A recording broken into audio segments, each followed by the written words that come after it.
And hello, everyone, and welcome to tonight's session of RNG Presents The Dark Veil. Let's get that Dark Veil. Tonight's sponsor is Jazz. Jazz. You like it? Good. It's very complicated. You like jazz?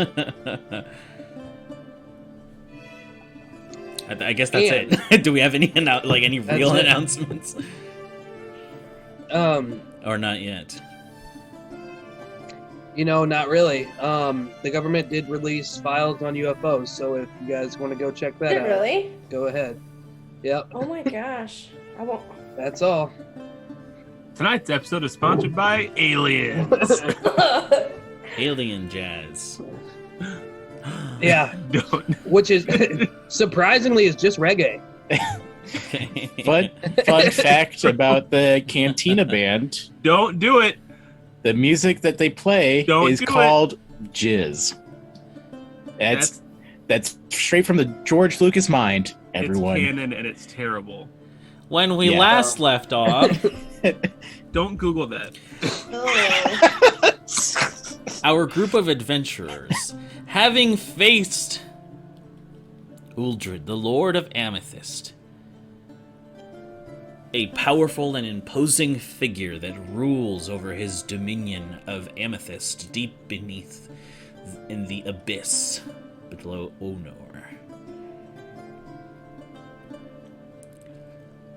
They had been taken to the cells to await their audience with Uldred.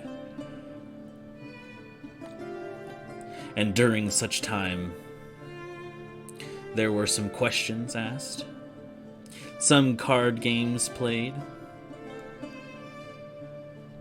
and a horrifying vision that plagued your mind, Eric. There were also some antics with a weasel, however short-lived he existed. It's a good weasel. Good weasel.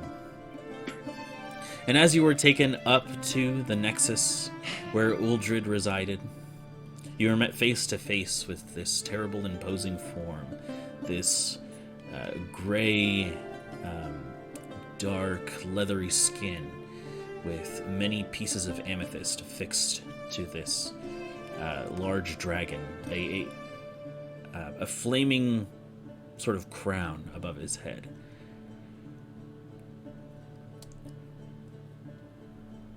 There were words exchanged and different means of achieving peace suggested through some very good skill rolls and some great persuasion and eloquence. You managed More than to... one fortuitous circumstance. Fortuitous circumstance, yes. You managed to provide an alternative to the Baron in the form of a legendary weapon passed down through generations of the rulers of Onor. In exchange for the Baron's life, this would serve as the conduit for the shards in order to preserve the safety of the Amethyst people.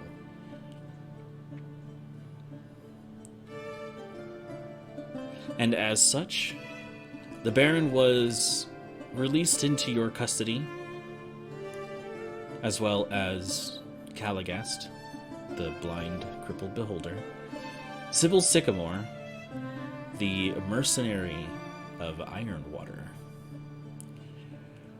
and 2 shards of the prime deities. You were given a place to stay for the night, to rest and eat, and you were given one last conversation with the Dung Defender, as some information was disseminated to the possible whereabouts of Veritas Bloodstriker, now revealed to originally have been named Veritas Blackmore.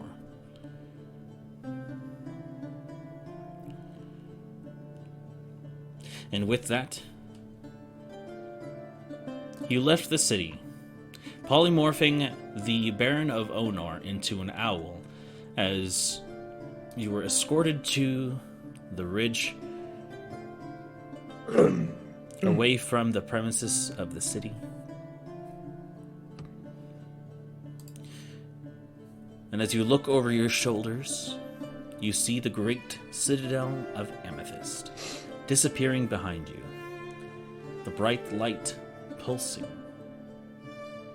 of the nexus framing the cavern as you turn to find your way toward the great city of Onor. And that is where we pick up tonight's session of RNG Presents The Dark Veil. The Dark Veil. Dark Veil. Jazz. Jazz!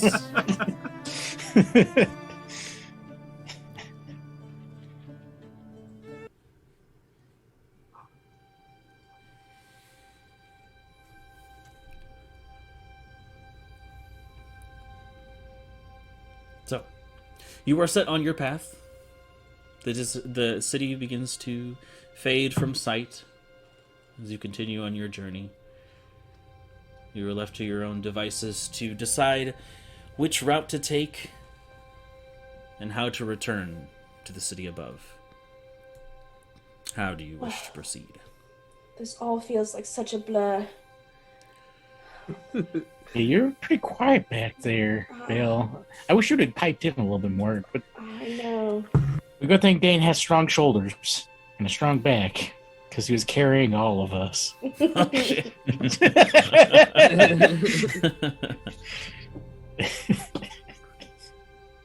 I spent years sucking up to Faustus. That's, I don't know, working with an ego is not unfamiliar. Speaking of up, any idea how we're getting out of this?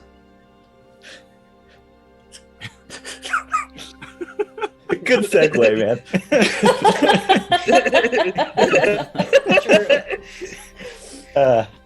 Speaking of up, are you a fan of Pixar?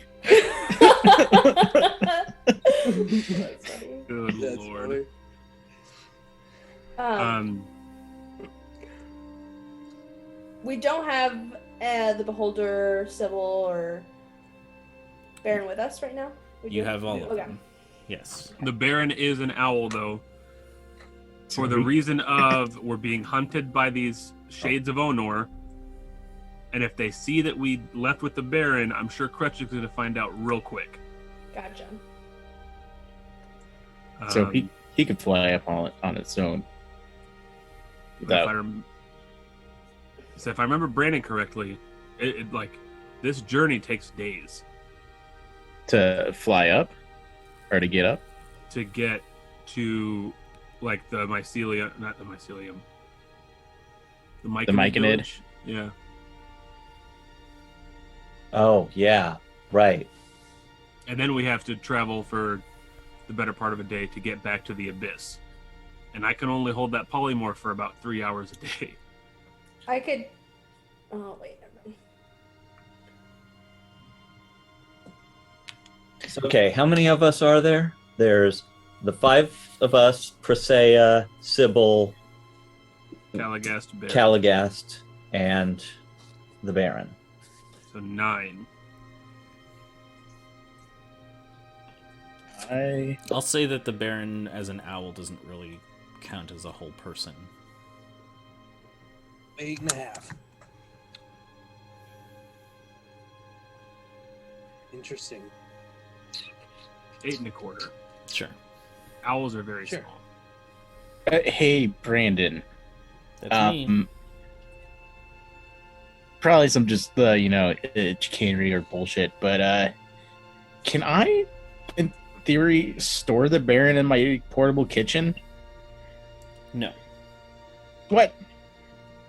If Is you read the item, it specifies on creatures and other things. Okay, I guess I was just trying to quickly glimpse over at it, but okay, never mind. I had an idea that just fell through.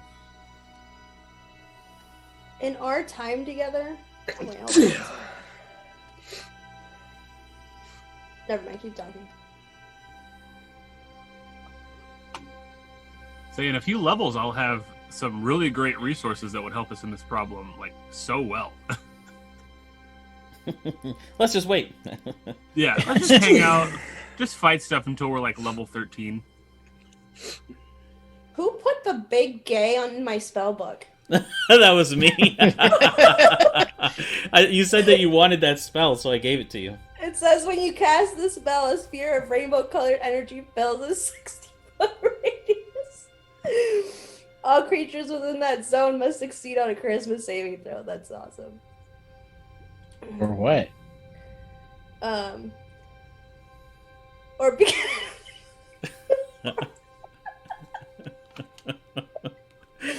or they suddenly just become extremely fabulous, guys. There's no other effect. They're just hella gay. Hey, just asking for a friend. Happy Can Pride! you I love it. Oh, shit. It's a powerful spell. to be fabulous all the time, man. Brandon, Yes. did we get any sort of, like, passage token in case we encounter any of the other Sapphire folks? Sapphire folk? Or Amethyst folks? No, but you gather that he has the influence to be able to communicate with any of them. Okay. In our time together, have we come across any, like, teleportation circle? No, nothing like that. Although, let's see. Haven't we come across? Gald had one, Yeah. but Balefire was not there. She was free falling into the abyss for that session. That's right. But I was, and I also have teleportation circle. So then now. you would have seen it. Yes. Yes, you can get us out of here. Okay. shoot. So I was just waiting for the appropriate opportunity to look at my book and realize, holy crap! After that encounter that we just had, there's more information that I didn't have before. Hey, does anybody have any chalks or inks that have precious gems in them? Because otherwise, we got to wait until I get back to Onor and can buy that stuff before I can do anything with this. I kind of look at Eric for a moment, and then I look at the amethyst dust on the ground all around us. And then I get out my ink bottle. All right. You don't have to be like that about it. Oh, God. Brandon, will that work? Can I infuse the gems into the inks myself? Let me see. Let me take a look at the spell quick. Rare chalks and inks infused with precious gems worth 50 gold pieces, which the spell consumes. I don't see why not. Yeah, so you can... For one ink bottle, I'll say you have about 100 quill worth of use of that. So you can just pick up some ground amethyst, put it in there, and shake it up, and with that, you've just created your very own consumable there. So before, okay, go ahead. I love high level D&D, and this is mid level. Man, when I realized, because I was like, 9th level, I don't really get anything at 9th level. Oh no, 5th level spells. Yeah. Oh. Okay, so Brandon, I believe I've seen two circles, but didn't recognize them as teleportation circles prior to this. There was the one at Gald's place, and then there was a circle in Finnan's house. Would I now recognize that that was a teleportation circle as well? Oh. Give me 2 seconds. So happy. Oh my gosh. That is so true. We're just gonna be making teleportation circles everywhere. Hell yeah. Making them is basically impossible for us. We have to cast the spell every day for a year in the same location. Oh. Oh shit. So now we could hire somebody to do that for us, and a year from now use their circle. As a backup, we could probably find a real nice painting in this place and go through the curator's realm. I think that just puts us out where we came in. That's it. Pretty sure. We've never asked him to try and let us That's out true. somewhere else. Might be worth it next time. Good thinking, man. Yeah. Okay, I know we came in through Onor, but can you let us out on another Right. continent? Yeah. Brandon, do you have something? Yes. You're correct. You have seen 2. Cool. And I recall Mike sketching those circles to study later. Yep. And I got those sketches out and compared them to the ones in Gald's place, and saw that they were similar but not exactly the same. And yeah, Go, boys. we've been building to this for a long time. I'm so happy. Yes. So now you have 2 checkpoints, 2 fast travel points. Fast travel points. I Once just per started short playing rest. Breath of the Wild today. One for short rest. Well, I believe I can get us back to Onor. Unless anybody wants to go to Greenwood. Should we go to Greenwood? No, we'll do Ono first. We've got passengers. And a payday coming, I would think. Hi. We have to let her pay us before we mob her. Off of her head. Any last business here, or I just want to note that I spent the last hour before we played finding the best exploration and stealth spells to get us through these caverns. And I'm so happy I don't have to worry about it. Oof. Yeah. Oof. Oh, I think your proficiency bonuses went up too. yeah. We're at 4 now. That's nice. yeah.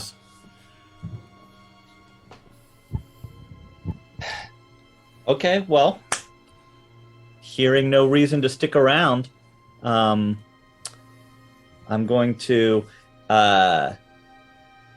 find a location away from other people who are not with our group, because anybody who walks into the circle is going to get bamfed upstairs to Onor, and start using this amethyst ink to create the circle of sigils that I saw in Gald's basement. Okay. In the minute that I think that takes, I want to do a scan for the shades. Okay. So, with this ink bottle that Balefire has gifted to you, you scoop from the ground and you kind of gather up all of this amethyst dust and you uncork the bottle. You begin to pour and mix in, and you can see that the black ink has this glittering, reflective dust that mixes in with it. And as it does, you place the ink bottle on your hand, flat against the palm. And your hand begins to move on its own.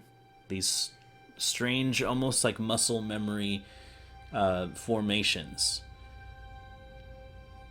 And this thin, needle-like string of ink suddenly begins to float out, forming a ring of blackness around you.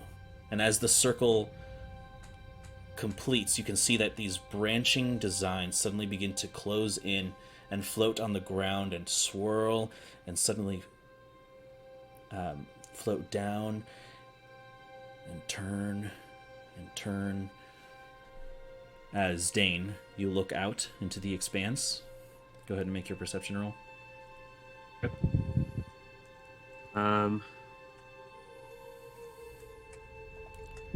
+9 now. Hey. I'm gonna give myself guidance as I'm looking. Hey. All right, that is a 17. 17. You look out into the open expanse on the lip of this ridge, finding nothing of the sort that you were looking for.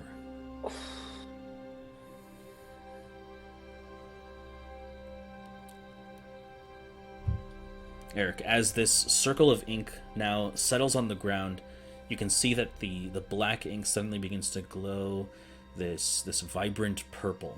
And you can tell that you are nearly complete with creating the spell. This is your chance to essentially let everyone know what's going to happen. So in just a minute, why can't I remember his name? Radagast, is that right? No. Callagast. Callagast. Oh, Alderaan. Radagast. What is that from? He's Mouse Lord of the Detective. Rings. Yeah, Lord of the Rings. I was thinking of Mouse Detective. That's Radigan. Maybe. Yeah. Radigan. Somebody may need to help Callagast into this circle, but in just a minute, I'll be done here and step inside, and we should find ourselves in Onor. Oh, no. They don't know we're coming, so be ready to have shocked people if there's anybody there. But this should take us back to Gald's store and where he let us rest for the night. Based on the information we have about the amethyst and Uldred, having the amethyst dust allows him to keep his eye on us, right?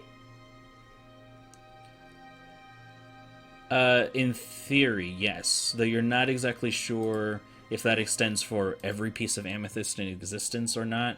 Mm-hmm. I'll say you don't have enough information, but you've known that down here that's the case, yes. Gotcha. Okay.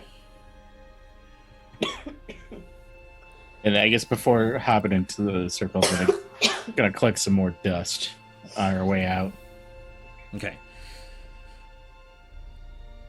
The circle completes, and you can see this warbling, ovular, kind of smoky purple portal open in the air, just suddenly apparate. As everyone steps through, just Rondon, you get to the ground and you begin to collect as much as possible. Hold on. Go ahead and just make a dexterity check for me. Alrighty, Dix. Excuse me? How about a net 20, baby? Oh. Yes! You're looking around and you're trying to judge which one you should take, because there are a couple of stones around, and you find this this very beautifully polished, almost unnaturally just created amethyst in front of you, and you go to grab it and you pull it from its place. You can hear the sudden crack from the stone snapping.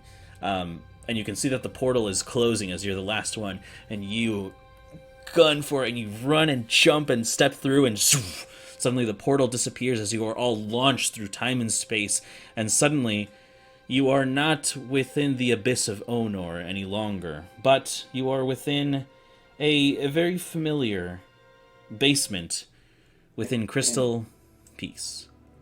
Rondon, you have in your hand what is essentially a fist-sized diamond, or not diamond, amethyst. You can tell that this is very expensive, and even though it's a raw gemstone, it appears to have a perfect cut to it. And I just, little Mac flavor, Rondon Dudley comes out of the superhero Iron Man pose, just like, that was close. Worth it. Hey, Rondon, this is a one-way trip. If you hadn't made it, we would have had to go the long way to get down to you.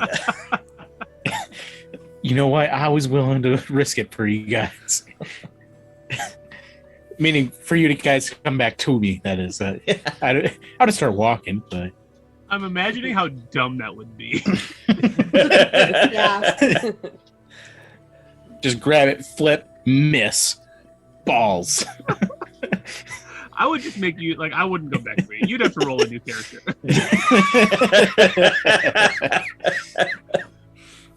Joke's on you. It'd be Donron Brimbers. Oh, sure. Good point. Is anyone around in this?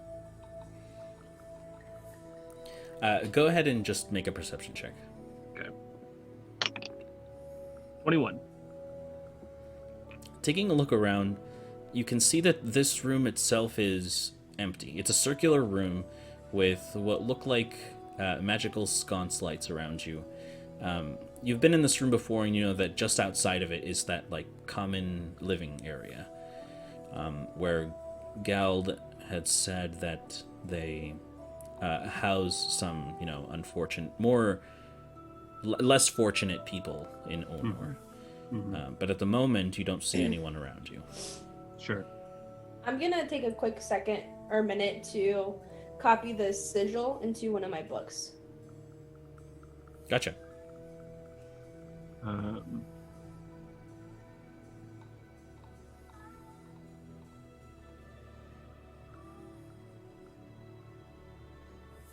If I don't see anybody around, I'll drop the polymorph on the Baron, which was a waste of a spell for 10 minutes. But because I can't speak with him when he's an owl. You sound just a you can tad mind muffled a little. I can't speak with him when he's an owl. And I can't mind link with him because it only works on creatures who understand languages, and owls don't have any languages.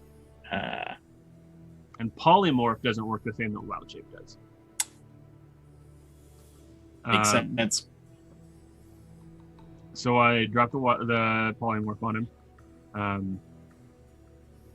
We need to get to the council before Kretchik knows we're coming. Who knows what she can do if she's got a heads up.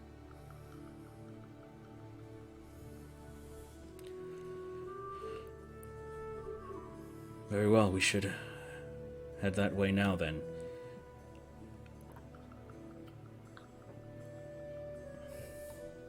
Alright, Where where's are the we, exit in this? by the way? This is Well- it. This is Onor. We're back. You're home. It's the gym shop. I can't remember the gym shop's name, but it's not the gym, but it's the gym shop. So the Baron says it is imperative that we make our way to the halls of the Underheart as soon as possible.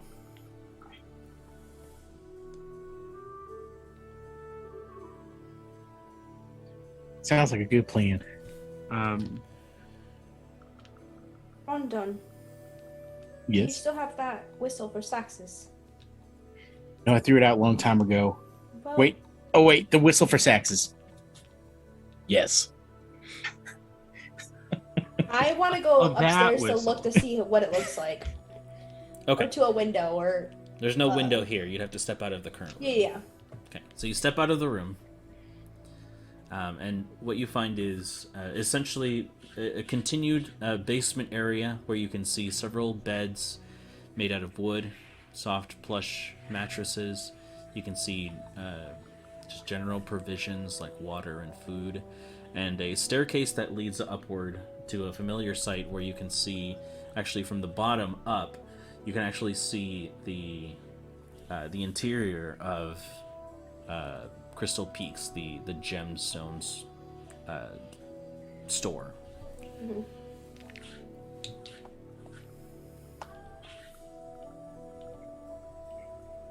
Okay, well, I listen to see if there's anything going on up there. Okay, go ahead and just make a perception. Here, I guess I'll go up there with her because like kind of got a positive rapport with them, so that's all of a sudden spooking them. 23. 23. As far as you can see, there is no movement, no sounds. It seems to be empty at the moment. Okay. I guess I'm just gonna kind of like speak out and be like, "Hello, you guys here? It's Rondon Timbers. Nice to meet you." Can I open the door carefully? Yeah, so you open the door to the upstairs, essentially. It appears to be mostly empty. You can see that it is a circular room with a desk where you would normally see Gald awaiting potential customers. That same kind of spiraling staircase that leads to the upper floors. No answer from either of you. Well, this is a little eerie there, Bill. Guy, just kind of like turning around, like, guys, I think it's good to come out. Just be cautious, I guess.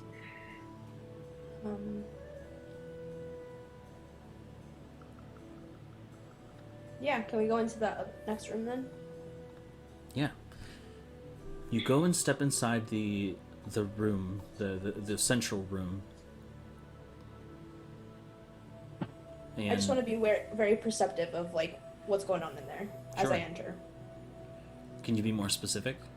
Like, I want to make sure nothing's gonna, like, check for traps or just make sure that nothing's gonna like come out at me. Okay. How do you want to check for traps?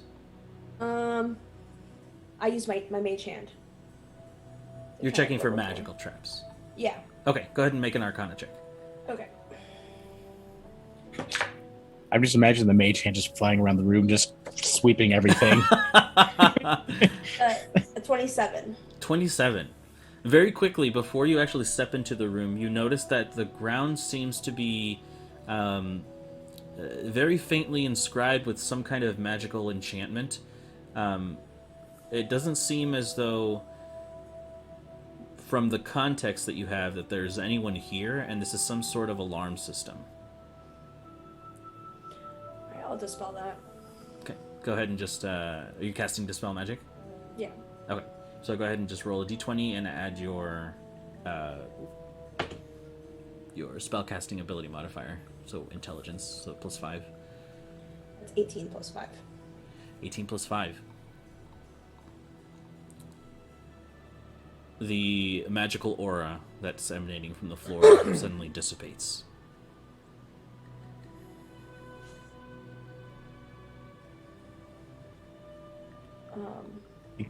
Think we're good, Bill? We're all right now. Why don't you go first, though? All right, and I just start sprinting across the room. Okay. Entering the room, just without any regard for anything around you, you rush in, do a couple of laps, nothing happens. I think it's good. Got a little sweaty. I was running pretty fast there. Did you see how fast I was going there, Bill? I did. It looks like the gym is really working out for you. Thanks. It's starting to pay off. I can tell. Even though I was running. It makes sense. All right. Yeah. I guess I'm gonna just start working towards like the entrance, just kind of, like cautiously open the door, peeking and like, hello, because again, I don't want to surprise them and for them to attack us. Sure. So the entrance is very easily found. You can actually see it from the central room. Stepping towards it, just like before, this entire building is essentially like this semi-opaque crystal. And so making your way to the door, you turn the latch, and very easily it opens from the inside. You can tell that it was locked. And as you open the door, You look out into the city of Onor, and you can see that there is the same hustle and bustle from Merchant's Maw that you had seen in the past. People going to and fro. It seems as though things have gone back to normal from how you had left them before with the attack of Diavor.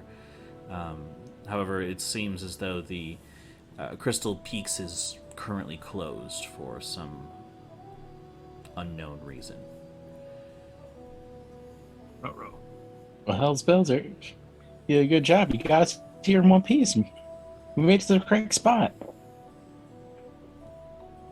First time I've ever done it. I'm pretty happy with that. Yeah, I'm not missing anything. And I look down at my feet like, oh, I think I'm missing a toe. Oh, God. I feel it. It's from when you dove through and the portal closed behind you. Just caught that left. Yeah. My one long middle toe. Are you sure you had it when you got up this morning? Now you're making me think about everything, Eric.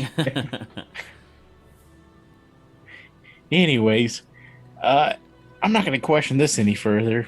So far we've been pretty lucky. Would you like to call for Saxus? No. All right.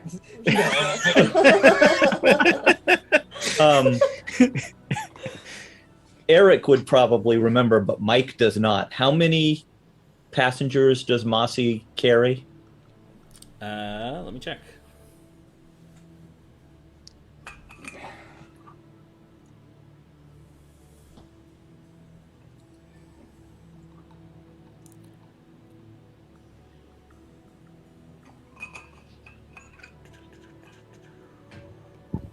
Also, once you're done with that, I have a question as well. Oh, do you? You. Oh, okay. Your mic's going crazy there over break. Yeah. Who's your daddy? My mic's going crazy. Yeah, it sounds like a heartbeat. Like. Uh-oh. Only when you're talking. Yeah. Huh. I wonder. I got this new like USB splitter thing, and it's actually doing a little rhythmic beeping right now. So it might be like overloaded. That was gonna be my guess.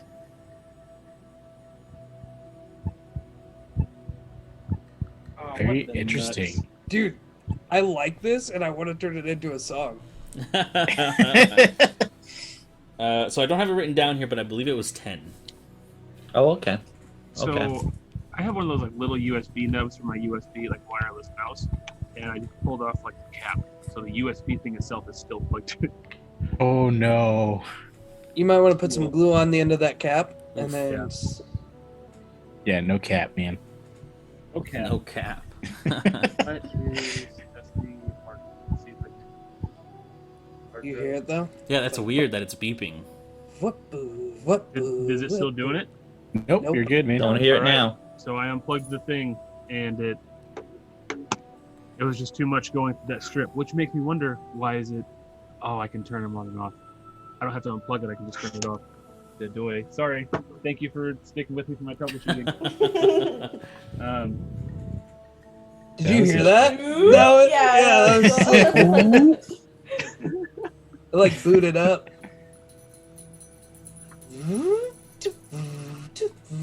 I only ever used that hard I drive for got like my editing and plots and driver's stuff, license last week. No, I'm just kidding.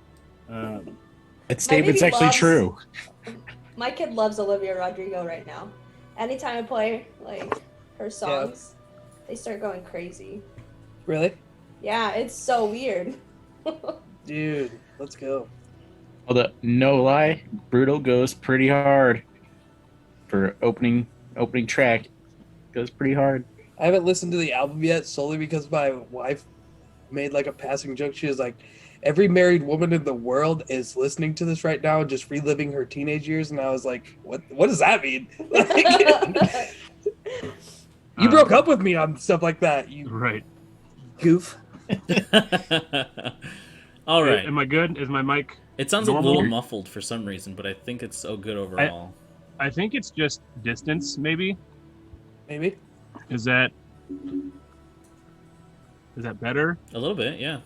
Okay. I will be mindful of it. But all in Okay. all, I might You need sound- to move the mic location on the break. Okay. Sure. All right. So what's next, guys? Um, I'm going to pull out the whistle and call for Saxix. All right. Carla, we're not doing that on the stream. I was supposed to be the whistle. I was gonna ask because I imagine it's a large flying beast, and it's probably not a big threat. Is that something I can wild shape into? Mossy.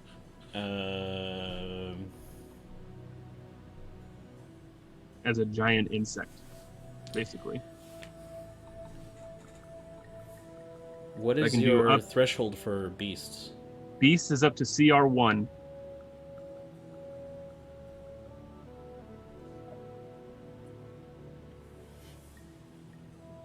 Because I can just straight up put Saxix out of business. Charge half the price. And he doesn't need a pilot. It's just me. That's right. We got a moth war going here. Yeah.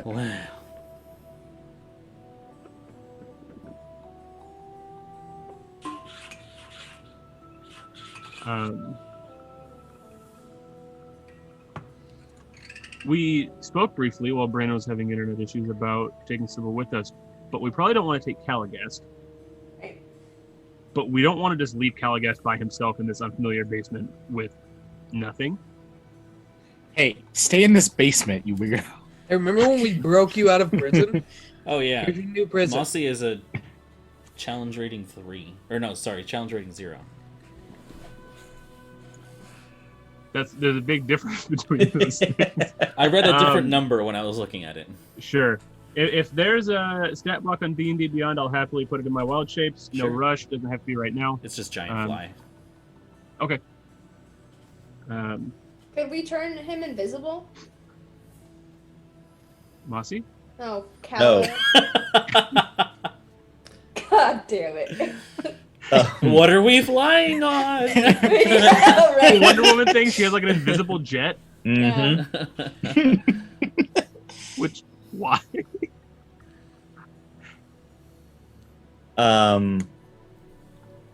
I can ride Borby, but I don't think I probably would keep up.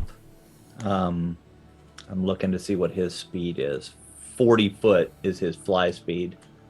So that probably would not keep up. But if that frees up room, I can also, if we're over capacity and Saxix can be our guide, I can wild shape it like I've got like the rock leg, the young rock wild shape, and I can carry a couple passengers. I'm more just worried about taking a beholder anywhere and or leaving a beholder here to be discovered by someone else. Yeah. well, if I'm using invisibility anyway, I can turn multiple people invisible with one spell. Oh, sure.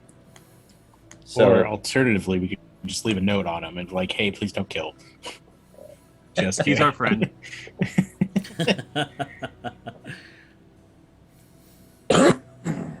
I'll just put, please don't kill RDT, even though rundown's one word. Wait, Rondon, you can write? What? It's just a bunch of lines. This is what it looks like to me. Eventually, as the whistle had been blown, Saxix comes into view, as well as Mossy, as you can hear the fast vibrating of these mayfly wings that just as they settle to the ground, and you can see that Saxix has, eyes wide, just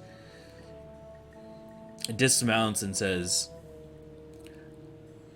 I really didn't expect you all to be alive after doing what you did.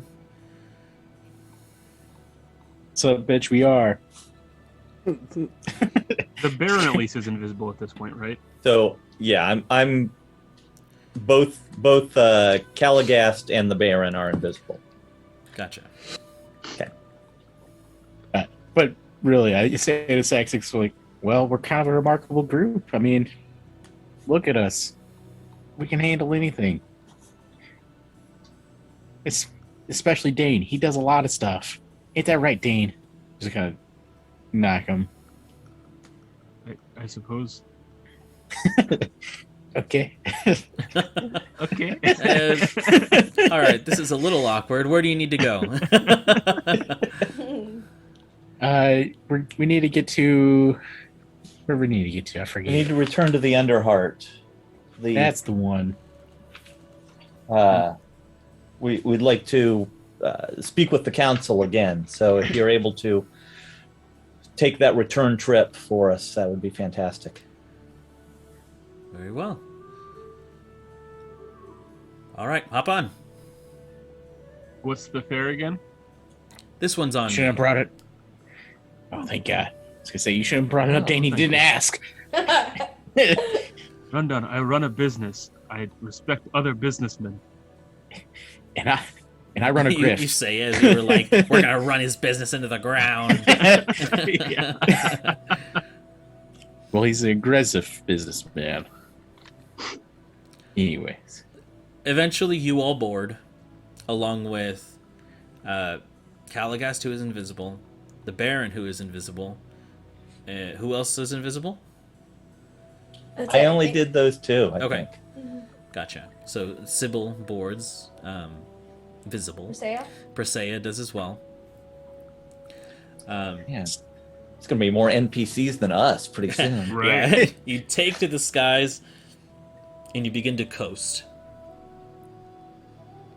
Leaving Merchant's Mall, eventually you come to the Great Abyss, and you take the right entrance, where you see the very familiar, very fortified halls of the Underheart.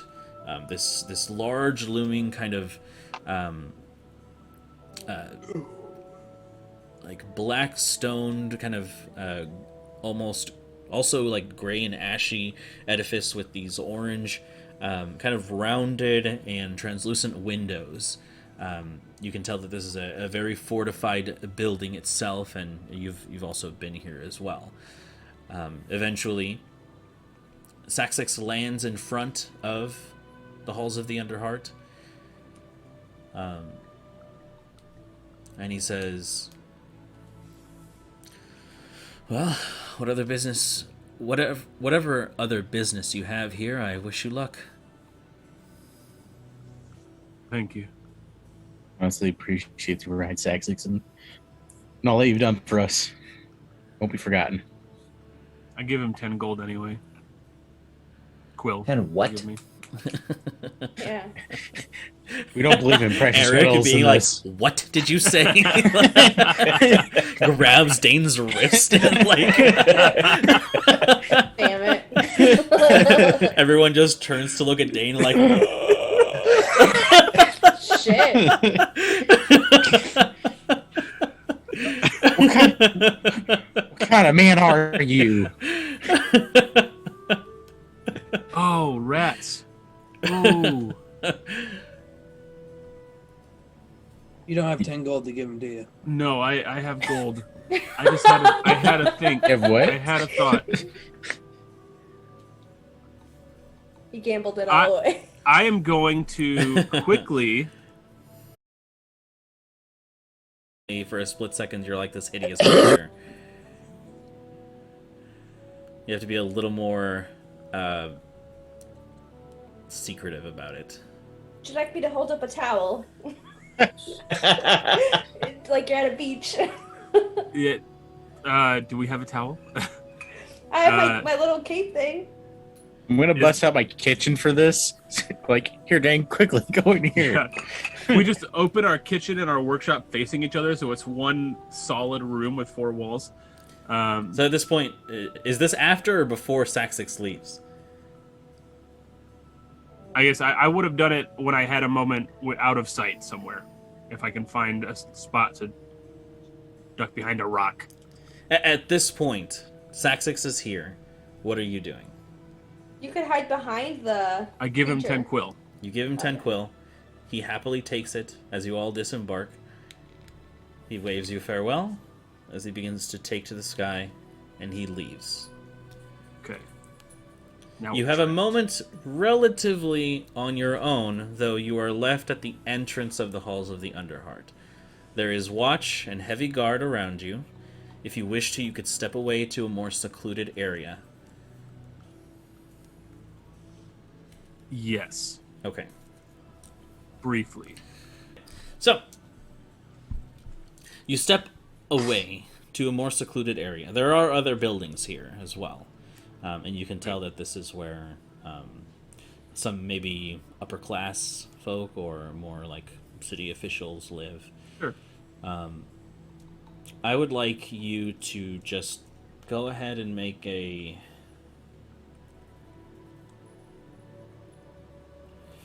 either a persuasion or a deception check or a performance check, with advantage of your choice. Okay. Well, that's an easy choice because I am proficient with persuasion. With advantage, you said? Mm-hmm. Since this is a group effort. Holy butts. Can't tell if that's good or bad. With advantage, I rolled a 1 and a 2. I always roll my dice separate because of that. I don't know why. It just makes me feel better. So persuasion, that's a total of 9. 9. Yay. Okay. Trying to be as inconspicuous as possible, you're not really able to find a secluded area without drawing the eye of some of the guards and knights around. Okay. You're not able to find a place where you can do anything in secret, really. Okay. It Can I seems- ask for a loo? a loo? A loo. That fly ride really got me. No, it's fine. I will go in as my normal Dane self. Okay. What if I start talking to the people out here to kind of like take their eye away from Dane for a sec? You're gonna I make think this a another run. spectacle? Is that what you're gonna do? Yeah, it's like, hey, Round Down Timbers here. Who wants to hear one of my adventures? That's all right. We don't gotta spend much time on it. I'm good with. I don't know if it fixes itself, but So I once I think- come back, I fix it. Oh, okay, good. Yeah. Yep, back to normal. Cool. All right. So, what's the next move? We Are go you in. gonna do your thing right now? What? If we can't find a spot, I'm not gonna Oh, okay. press it too far. That's such a good idea, though. That's all right. He walks up to one of the guards, like, hey, you got a shitter?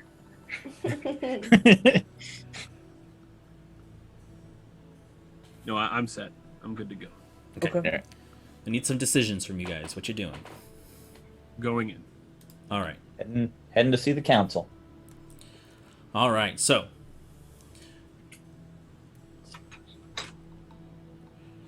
you begin to approach the halls of the Underheart, and immediately you are met with some of the knights that guard the entrance. And they say, "What business do you have in the halls of the Underheart?" We were commissioned by the council with a task in the Great Abyss. We've returned to report our findings.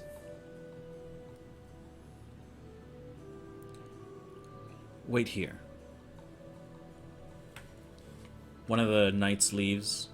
Maybe like 10 or so minutes go by. And they return. Very well, we've verified your story. Join us. They begin to escort you in. Going through several series of halls and twists and turns, eventually you are led into a chamber that is essentially an open room with a shaft that goes upward, an open shaft, where you are each carried, just like before when you had entered here. You are carried by one of the knights, each of you, and lifted up and taken. It seems that the only way to access this is through flying. The upper levels, rather. Can the Didn't Baron hold fly on his own? You didn't see any wings on him.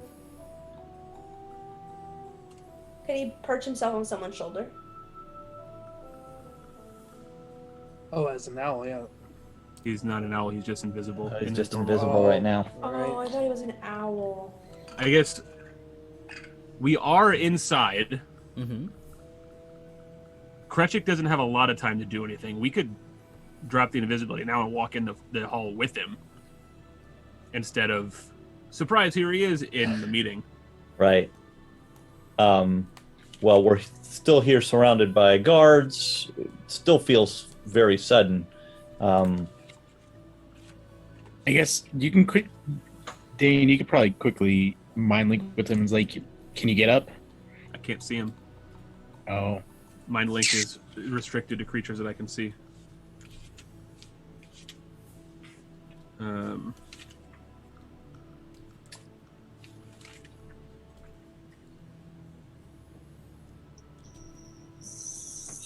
There was one guard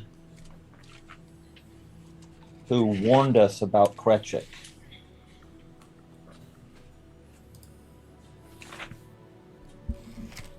God, And music. 6 months ago. I don't hear anything. Sorry. Must have gone off when I disconnected. There was a Sir Edrix that we made friends with. Mm-hmm. He wasn't the one that warned us, though. No, he was in the dart tournament. wasn't He was. He was the one who was like, Rondon Timbers. he? I have notes on so many merchants' names, and I did not write down the names of the council. I've got the council. Okay.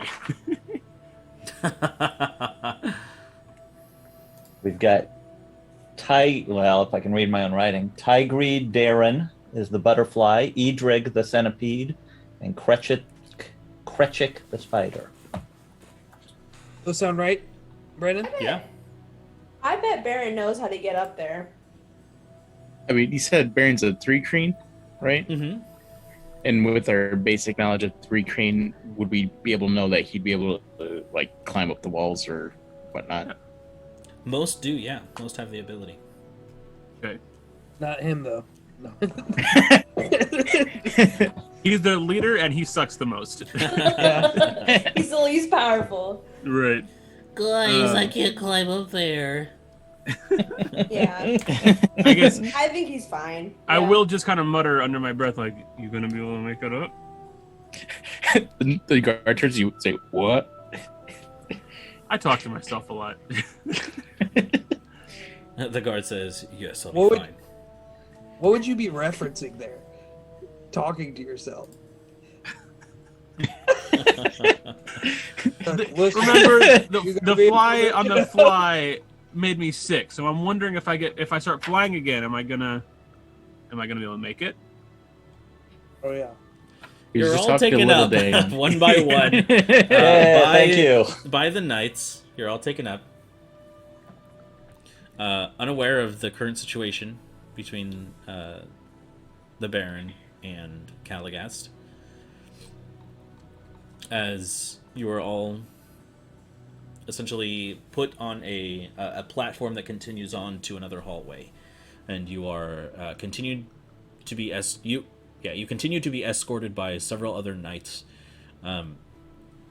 until eventually you were led into that same central meeting chamber that you had seen before. This large open hall, very beautiful in front of you. And before you see only 2 of the council members.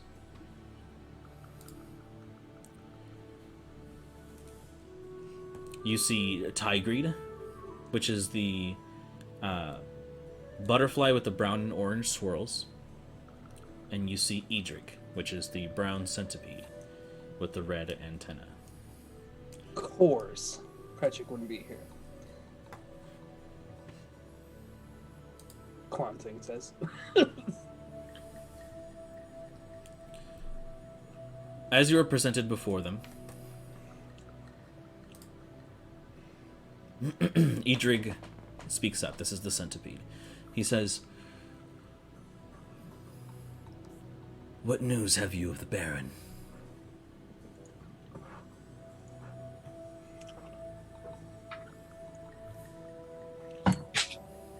We discovered that he was being held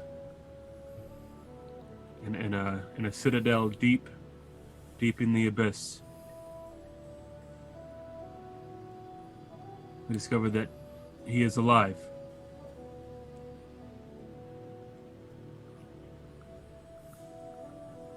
Tigreed, the butterfly, now speaks up. Is this all you found out?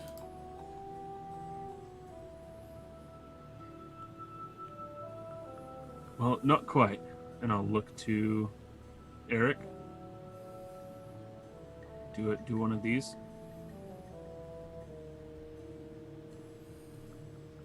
And I'll stop concentrating on my spell and let the Baron and the Beholder appear before them. Hopefully in the room with us. Right. Yeah, right? He's just struggling on the edge, just picking himself up. They're like, "What are you guys doing? Why are you staring at each other?" Sharing a moment. You drop concentration of the spell, and nothing immediately happens. However, you do hear some panting in the hall behind, and you can see that Taltic, the Baron, is catching up. I have arrived. Sorry, we didn't think this one fully through. It was half baked at most. Where's Caligast? You can see him slowly floating down the hall. Okay. Very slow. It's like a one of those like scooters that people get around on. Cute. Yeah. Cute. Paul Blart from Hawkeye. Yeah. The rascal. Yeah. He'll catch up. No worries. Immediately, there is a sudden gasp in the room as everyone is suddenly stunned at the new appearance of the Baron suddenly before them. Immediately,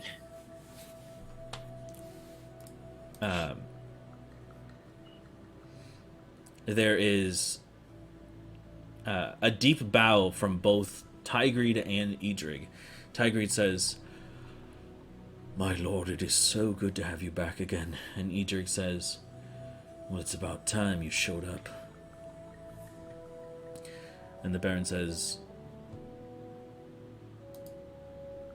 "There will be time for this later, but for now we need to find... Where is Krechik?"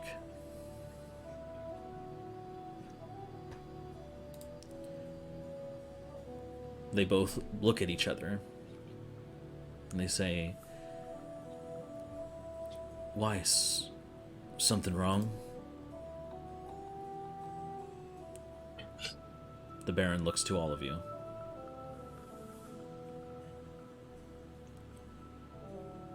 He says, "There's been some treachery of late. We need to know where she is."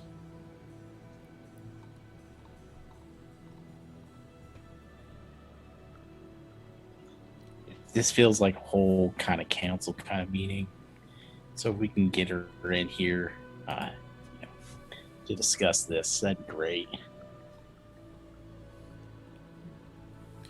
Tigreed, the butterfly, says, "I believe that you'll find that hard at the moment. She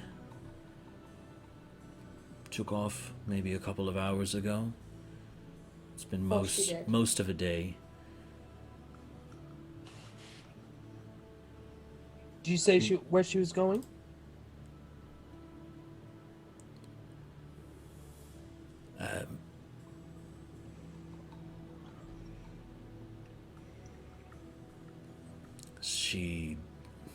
All she said is that something had come up, something urgent. She left for undisclosed reasons. If possible, we need any guards who might have seen her leave where she was going, perhaps where Gold is, the jeweler. If they are both mysteriously missing for some reason, it may be related, although I don't suspect Gold of any treachery. He may perhaps be in pursuit. Who can we speak with? How can we get the word out? Over the course of the next several minutes, several guards are called in and questioned. And there appears to be one guard that saw her not only leaving, but it is quickly found out that Projekt had ordered a guard to let her enter the chamber where the shards were being held, under the impression that she was going to use the shards to fortify the front of Onor. But she has not been seen since. She didn't leave the chamber. Yes, she left the chamber with the shards. She was escorted by a personal team of guards that ensured that she would use them correctly. How many shards did she take with her? From what I recall, it was 3.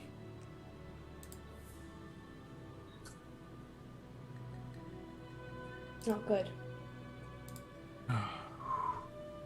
We have... Between us, we have 4 of us that can sense the presence of other shards. That may be the quickest way to find her. 'Cause what's the range on that? How far can you sense other shards if you have a shard? It's about 60 feet. 60 feet. Quonsen can probably cover the most ground for us.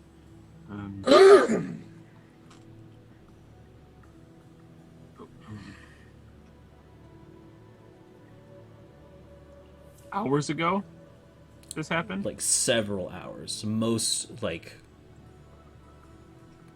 almost a full day.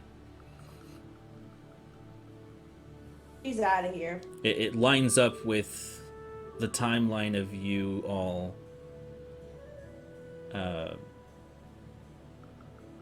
essentially completing the deal with Uldred. Question. Well- Go ahead. No, you go. She gave us something that let her spy on us. Do we still have that? No, No. Quonsang ate Okay. it. Well, she's still spying on us. Did I really? I don't remember doing that. Yeah, you ripped it up and you chewed it up. Oh, that's did it. right. Spying on your intestines. Yeah. Well, Okay, probably good. not anymore. It's been a couple days. Yeah. Just wanted to make sure she Monks was don't still poop. keeping her eye on us. Spy on this butthole. Rondon, Sorry. do you have that piece of amethyst that you brought back with you that you lost your toe for? I'm never gonna give this up now. Do I feel like that might be worth 1,000 quill? Refresh your D&D Beyond, Mac. Okay. Oh, I'm thinking yes. it's giving me chills. D&D Beyond, move faster. All right. Where's Crystal? Summoner's Crystal? Amethyst. It is worth 1,000 GP. I'm snatching it out of your hands, immediately throwing my book down on the ground and opening it and laying it down on top, and I immediately start focusing on the piece of amethyst and concentrating on Projekt, who I have met and have firsthand knowledge of, and I am scrying her. Hey, And we can boy. probably get something of hers from here. Yes, if as I'm doing this, yeah. If anybody has something of hers, bring it here. Bring it here. Quickly, guards scramble out of the meeting chamber and into her chambers, and you can see that very simply a piece of jewelry is procured and brought and forth. And I'm just like, you're welcome, mugweed. Yeah. Thanks, Timbers. Okay. So this takes 10 minutes. During those 10 minutes, do whatever you do. But with the possession of her necklace, her saving throw on this will be a DC 22. Oh, shit. Yeah.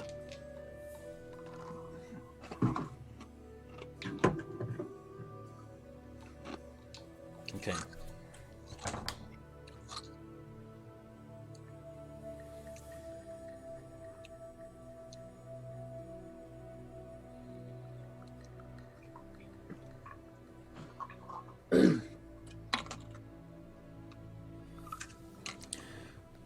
Concentrating on the spell, using the amethyst to channel your energy.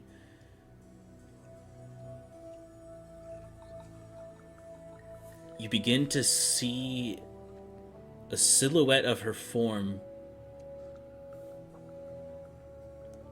but it suddenly blurs and the spell fails. That bitch. What was the save? 22? 22. I think it's wisdom, right? Yeah. Yep.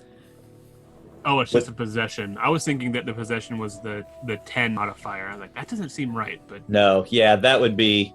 I would have to have, like, one of her antenna or something. right. Let me just double check to make sure that there isn't something.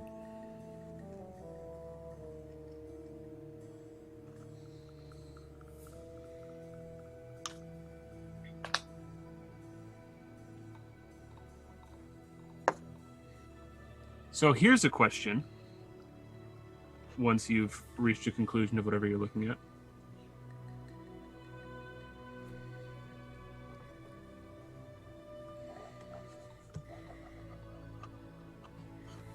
Oh, so this subtracts from her saving throw, Mike. It doesn't add to your DC.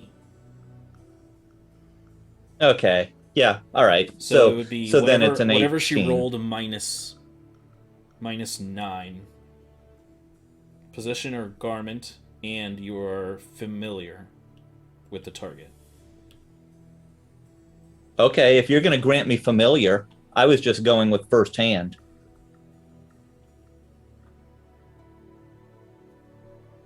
Oh, well, I guess that's true.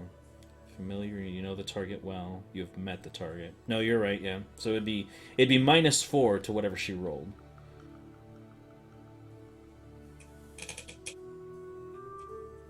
Which, I guess, is there a difference between +4 to the DC and -4 to her roll? No, I just wanted to clear it up. Sure.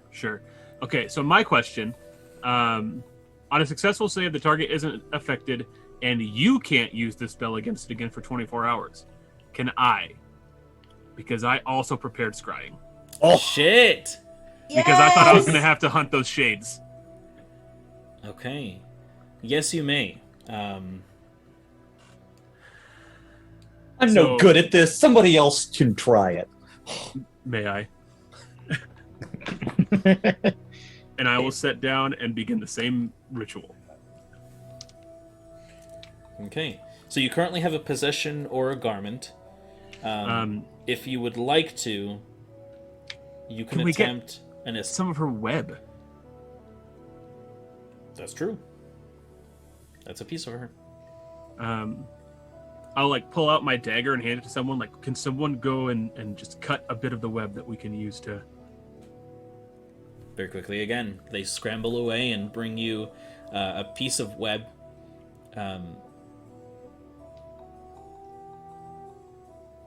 Not unlike Spider-Man's web, this has a very high tensile strength, and it is pretty resilient. And so it is brought to you, and with this now she has a -10 to her save. Say the possession and the body part don't stack? I don't think so. I think it's tiers. Okay. Yeah, I think so. I don't think it specifies. It's just up to you. But Yeah, I think it's tears.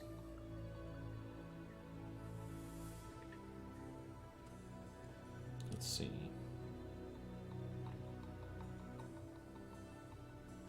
Tense moment.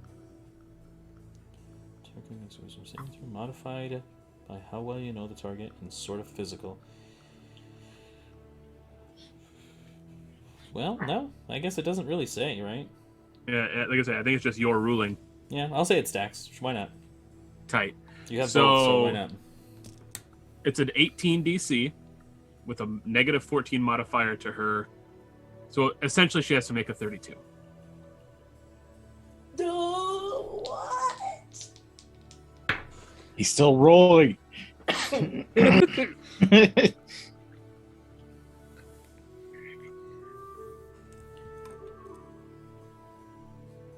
The image begins to coalesce in your mind.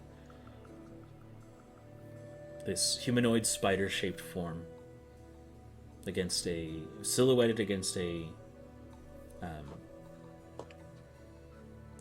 some kind of reddish hue. And suddenly it becomes clearer.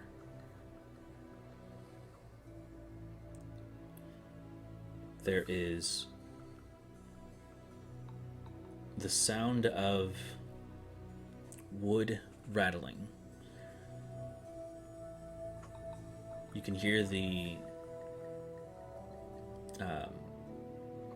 what sounds like the movement of several insectoid-like legs. The picture becomes clearer, and you are suddenly within a carriage of some sort, with Projekt inside. You can see a trunk made of some kind of dark, metallic substance. You can see her not in the regal appearance that she normally has, but in more of a practical, more battle-suited attire. This kind of like diamond-colored metal forming this kind of chainmail around her. You can see a sword and a wand at her hip.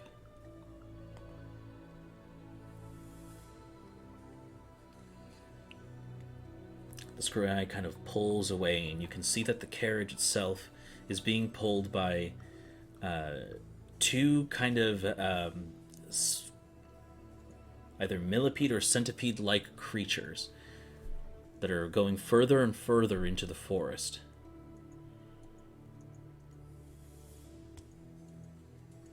From here, it is only forest.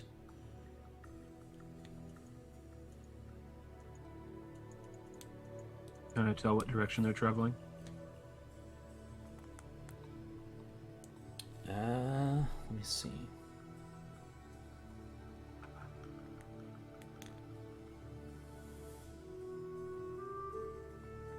You can hear the sensor as if you were there. The sensor moves with the target.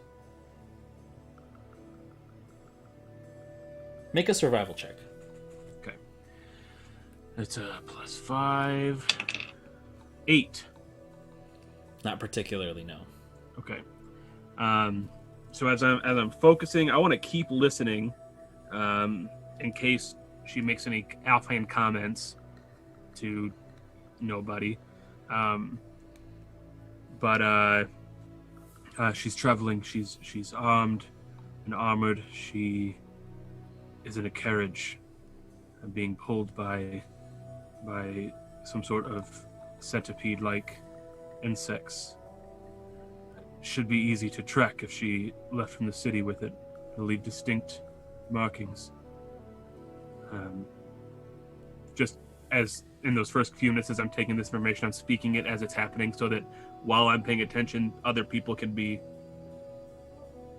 doing their stuff, and I will keep listening. Okay. Go ahead and roll a percentile dice for me. Woof. Okay.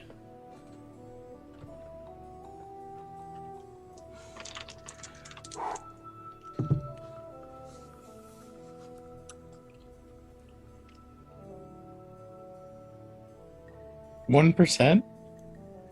0, 0, and a 1. Holy shit.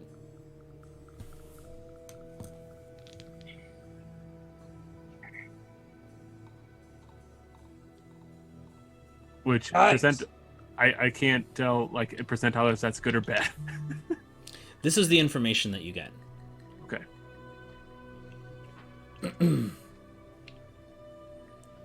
She doesn't speak. But you can see that on the carriage itself are 5 armed guards. 2 which appear to be sitting in the, essentially like the driving seat, holding the reins to these monstrosities or beasts. 2 that appear to be hanging from the sides of the carriage, and 1 that appears to be positioned at the top of the carriage. You can hear this passing conversation between the 2 in the front.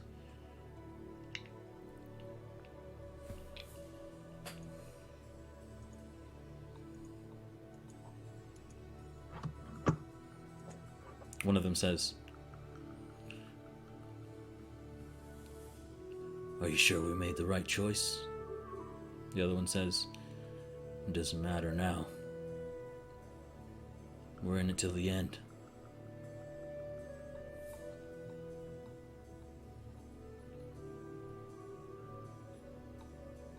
Hopefully the North has more in store for us.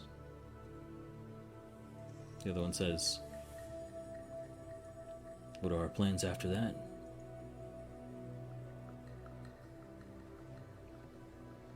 For now, we gotta lay low.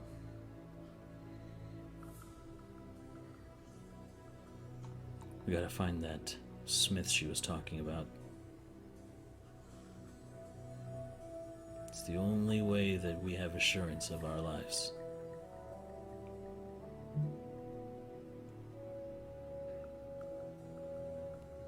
Don't worry. If we can find that smith, we've secured our position at the top.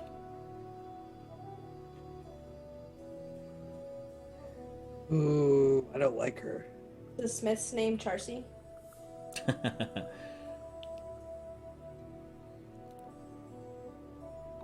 Now that the Baron doesn't have Ultima Filosa, Onor is ripe for the picking. And the spell suddenly ends. Like Really? Zoics. I relay all of that. Somehow they know that the Baron gave up the sword. They go into a smith in the north. My guess would be that there is a whistleblower in Uldred's domain. Or I look down at the crystal and I'm like, or Uldred.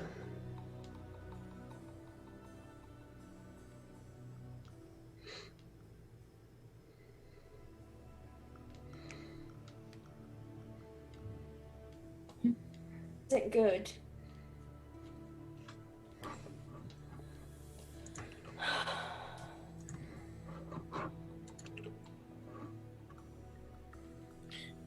Well, it seems like we gotta head up north now.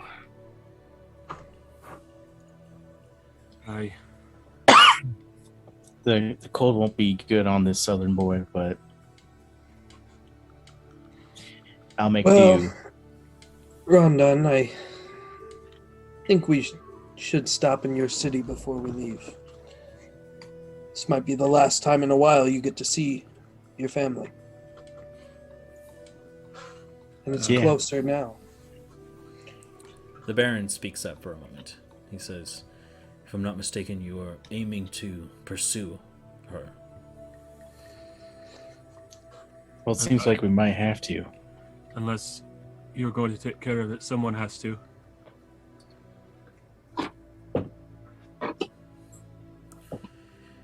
If she's heading north, then she very well may be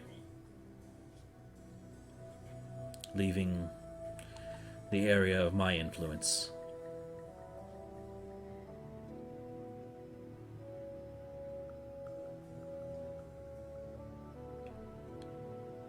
Hayward was in Tenebris? Or Tenebrium? Who? Is it Hayward was the smith? I don't know who the smith is. The weapons dealer is William Harlow. Harlow, sorry. I don't know if he's a smith. I just know he's a dealer. Right, but I think he's going to be our best connection. He's a Yeah. magical like item like distributor. He's like So yeah, he'll at least know where it's coming from, probably. And yeah, I think it's. Go ahead, do your thing. How long is the journey to Tenebrium?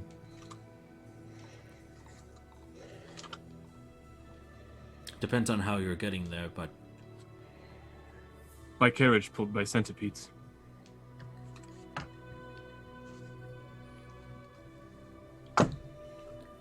without any interference, weeks. All right, so we have time. There's still a few things in the city that we have to resolve. Or that I would like to resolve. I Tiger believe there speaks was... up. There is also the matter of payment, which Those are the next words out of my mouth, so perfect. I turn to him and I say, yeah, we were going to get to that. If we can take just another week or so here, we can perhaps visit Velen. He once carried us quite a long ways. Unless anyone has record of the teleportation circle in Tenebrium. There may be an archive here with that information, perhaps.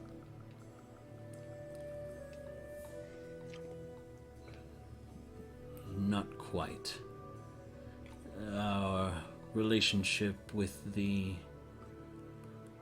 Arcanist here has been strained as of late.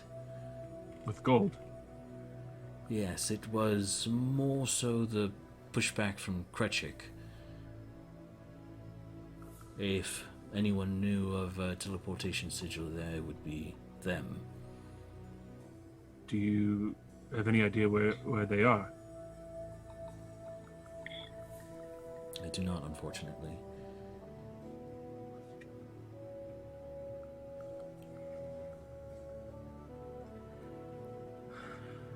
Another matter for a later day. Oh, look at little Kwansang.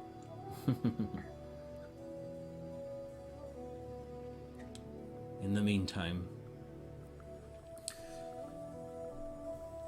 you can see them, Tigreed, step aside. And you can see these scrolls that are each pulled out of this fairly smaller chest. And they each, or you each receive one of them. Opening them up, you can see that there is a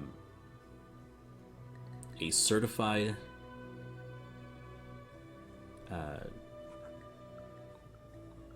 transfer of ownership of land to each of you. Individually or like one collective? Collective. Okay.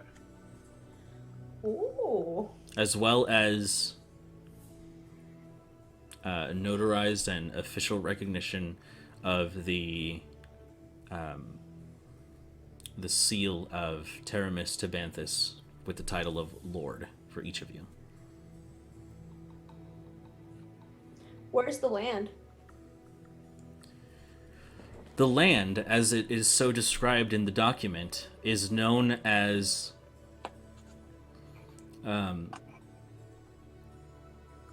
Bree's house. it is known as Fort Varus.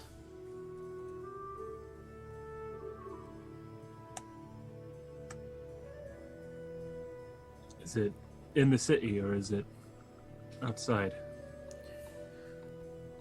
It is outside, and if you would like, we could have someone escort you there.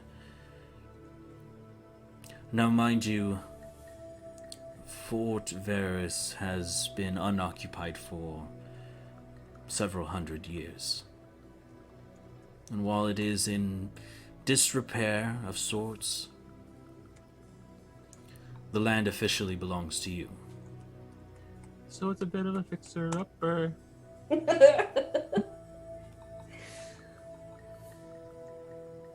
What's that from? Frozen. Oh yeah. The Trolls. Trolls. That does bring to mind, if I recall, was there a matter of gold on the table as well, or was it the land?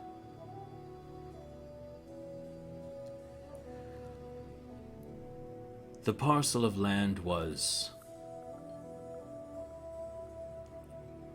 the primary reward, but as an added bonus for returning the Baron home safe,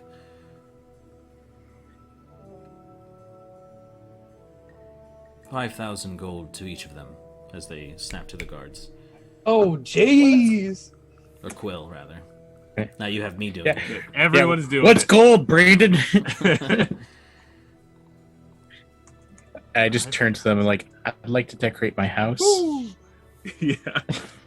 Sheesh. Sheesh. Also, I don't know what happened. Tyler. I don't know what happened because my internet lost connection for a minute, and Oh, then I came back and I heard Varys Fort or something like that, and I was like, all right, don't know what that is. So, Fort Varys is the plot of land which you have now inherited. all right, dope. That's what I was assuming, but How large is the plot? 15 by 15 feet. Oh, sure. Like, you're a lord technically, but Yeah. like it's like the people that buy the titles from Scotland. Like, it doesn't actually functionally do anything for you. I haven't called Dalton Lord Dalton once. It's true. I should. It's about 2.5 miles. It's Each Yeah. side? Mm-hmm. It's Wow, and it's pressed up. It's Louise. pressed up against the Peregrine Peaks. So defensible? Most Like- definitely. Yeah. If you wanted to ask about the history, I could provide it to you. I look up and I say, DM in the sky, will you please tell us the history? You'll have to roleplay it.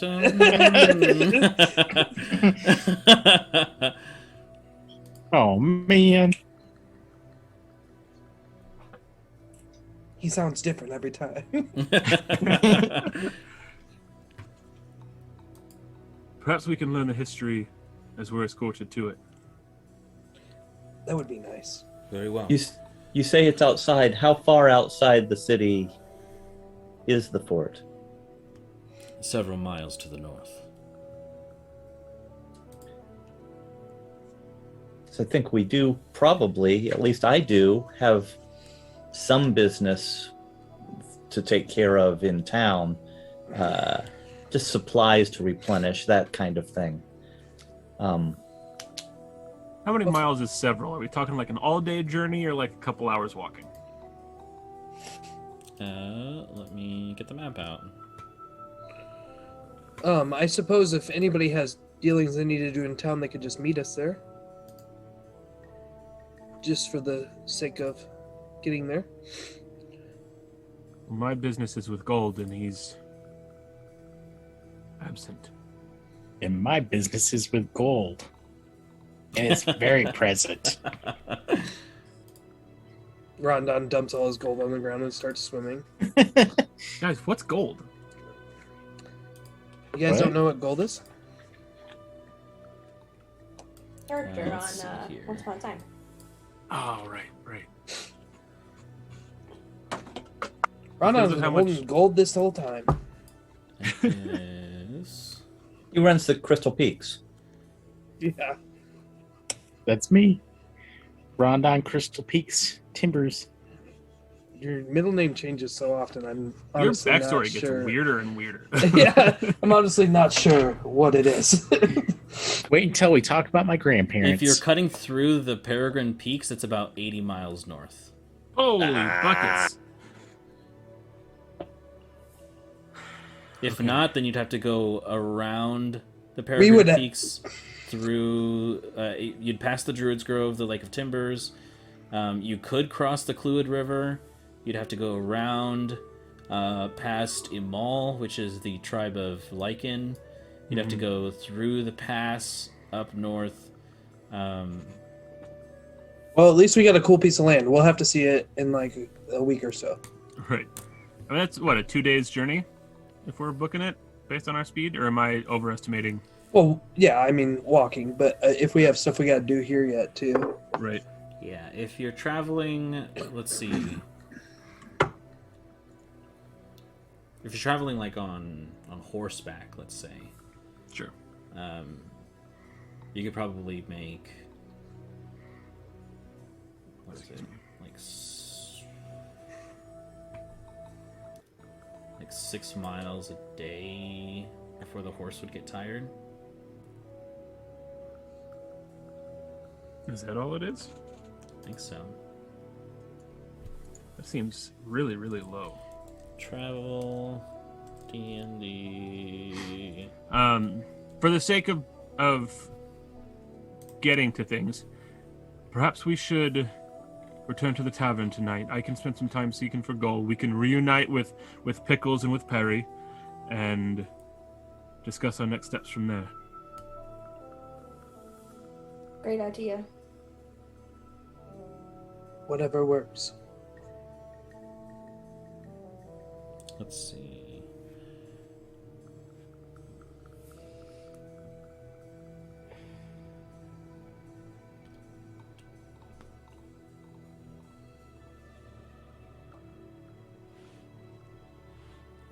Maybe I'm doing the math wrong. Hold on.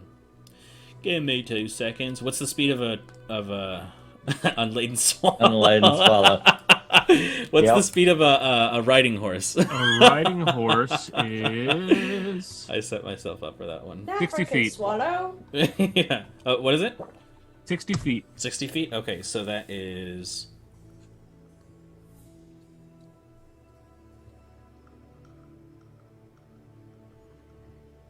Can we be making our way back to the tavern?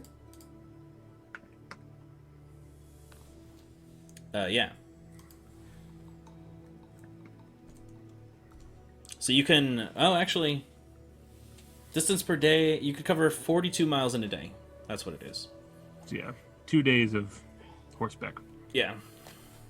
One if we push through and risk exhaustion. We had our new place though, so we can just rest forever. Right, exactly. We still need to furnish it. We'll still be camping in our fort for like the next 2 months. Mhm. No way, dude. I'm gonna vacuum that fort so many times. There you go.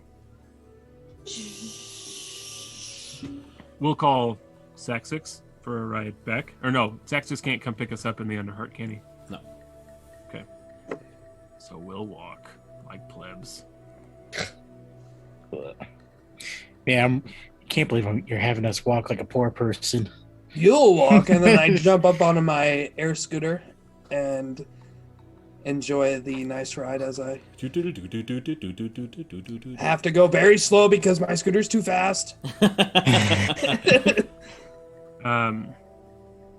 suppose Caligas and Sybil, you're welcome to come and join us and I guess leave from wherever. You are not bound to us.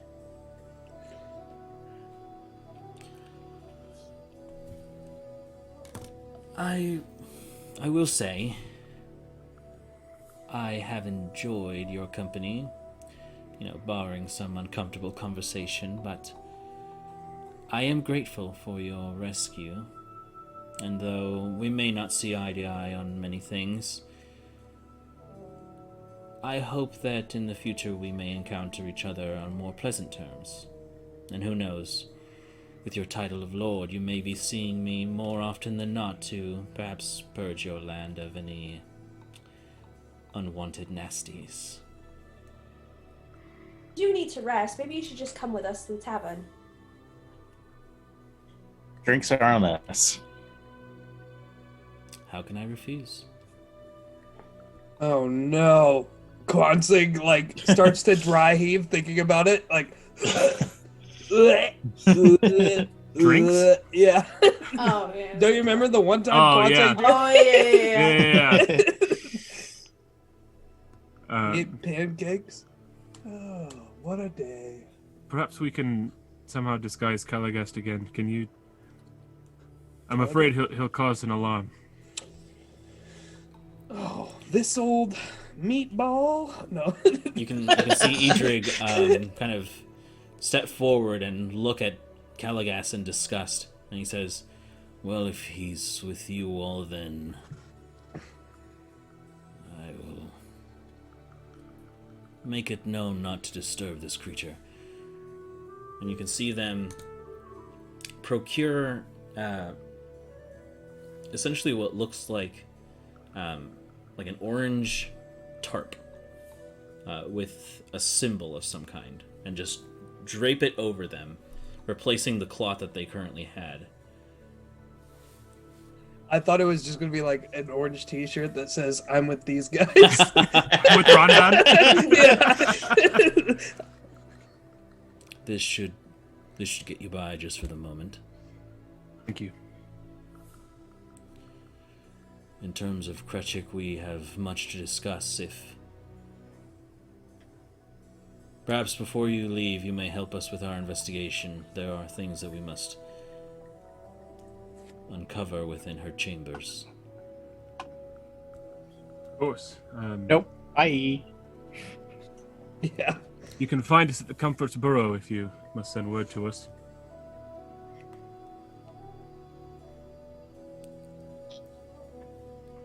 Very well. Which inn are you staying at? Is that not what the inn's called? I think that's the region, right? Got it. That's all. That's the only note I have. I'm looking Comforts for Burrow. it. That's where we slept. Oh, got it. I've got it. Oh, They had a crackers. dot tournament. Crumble Crag Inn, That's it. of course. Very well. Wait, what? Didn't we leave it kind of trashed last time we were Yeah, there? but it was okay because the fly was really looking forward to eating it, Yeah. Sorry. eating our mess. Well, before we had, because we were being attacked by those hungering horrors. Oh, Well, yeah. The city was under attack. Everything was trashed. 5 Yeah. Quill, whoever can remember the fly's name. Oh, the fly. Oh, shoot. Mossy. Nope. No. I got him. Gosh darn it. Derek. That's right. Yeah. That's Oh my right. gosh, was it really? It was really Yeah. Derek. Maximum Derek. That's right. You can go ahead and add 5 Quill to your inventory. All or to right. your stash. I'm immediately gonna bet it on a horse race or something. All right.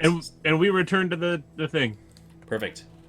Eventually, over the course of about an hour or so, you manage to reach the Crumble Crag Inn. This trip, however, is not covered, and so everyone must pay.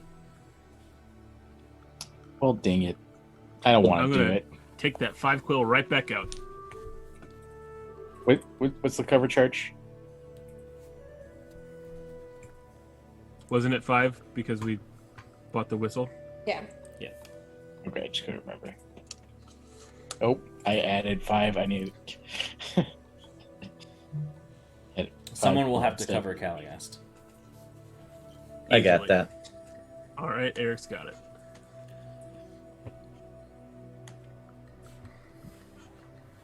All right.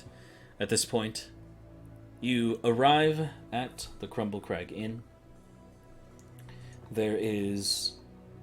Yeah. Where I am a champion. That's right, yeah.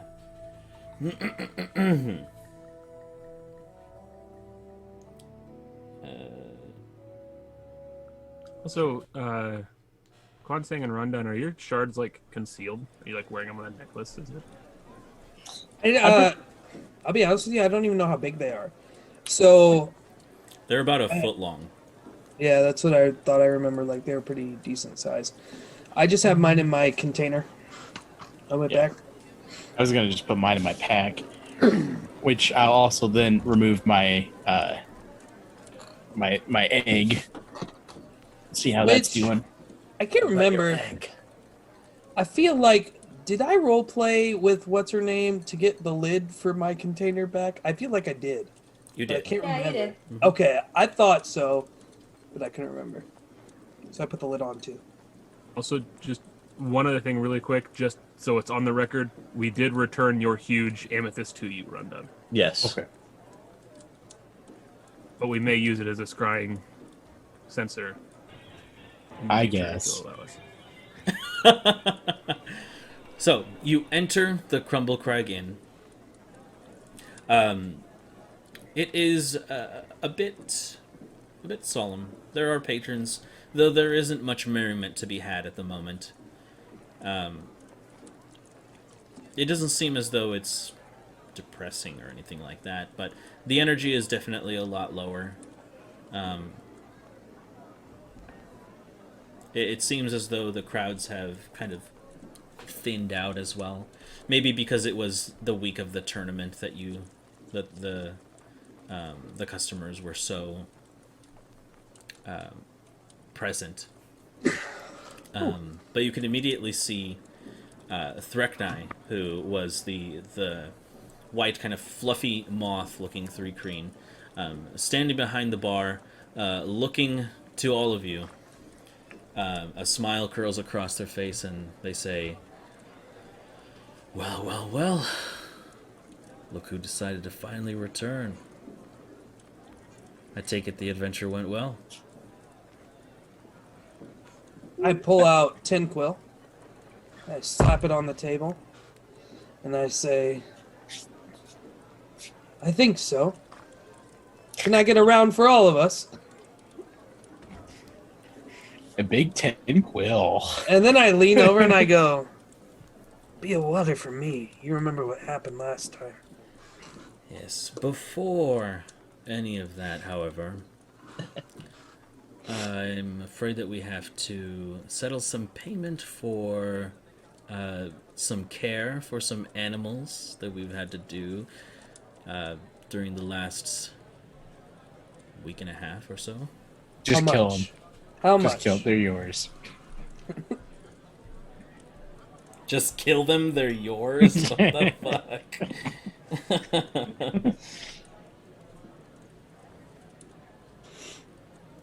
Let me check my notes.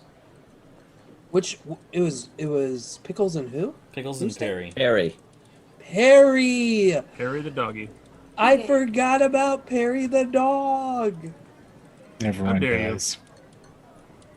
Well, listen, me and Pickles, we talk all the time. Me and Perry haven't talked once. That's fair. I don't talk to no dogs. I know Just that you guys donkeys. haven't heard Pickles yet, but I hear him all the time. Do you? I don't know. He just comes off as an ass to me.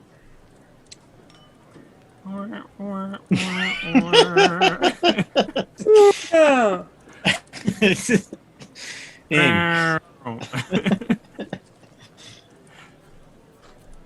The braided Oh, is trees. Brandon frozen Oh, again? he No. is. Am I? Son Darn of a it. bitch. Oh, Hey, hey, back. I'm good? You're You're good. good. That's so funny because you came right in on the son of a bitch part.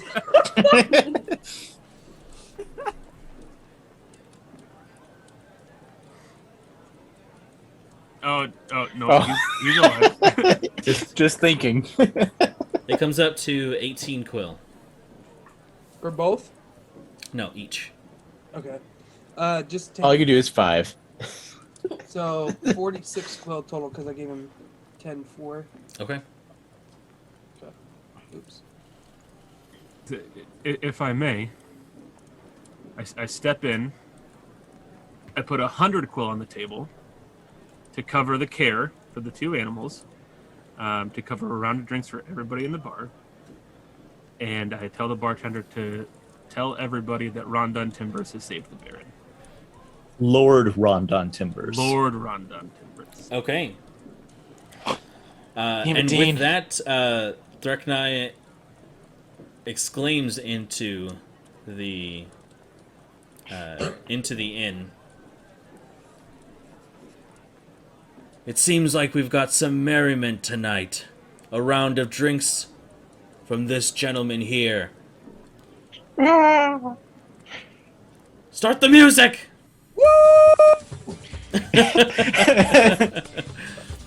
Suddenly, everyone exclaims in the inn as the drinks are prepared. The energy is suddenly vibrant and alive, and people start to kind of rush the bar for their drinks, bumping you, Dane, kind of being like, "Hey, thanks for the drink." And I'm in a giant kettle being passed around the room. Immediately from the commotion, you can see that several more 3-Kreen begin to kind of fly in through the several openings in the ceiling and the walls to kind of see what's going on.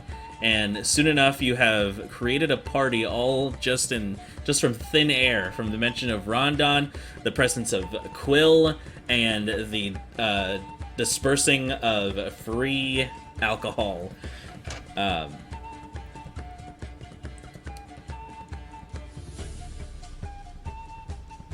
So. Oh, I thought he froze. Yeah, me too. Nope, just thinking. You have basically just created a party. What is your next move? Party. I'm going to sit at a table and quietly watch. Okay. I'm grabbing Balefire's wrist and pulling her to the dance floor. Oh, be- shoot. I'll be the one that's lifting Kwansang up in the kettle. Okay. I'll get into my giant mode and just be like, Riot! At one point, Be I that want to take like a big like jug of mead, right? And I just want to like throw it, and then I want to just air, so it's just spraying all around the room. Oh shit. And it just like Kwansang, aim it right here. Aim at least one. I do resist the urge to toss Caligas around like a beach ball, and I lean over and just tell him, we do have a room upstairs where it'd be quieter if you prefer. Are you trying to sleep with him? He's like, don't worry about it. I can't see a thing. I'm not gonna go to the room. I'm offering him the room. Oh, gotcha. He says,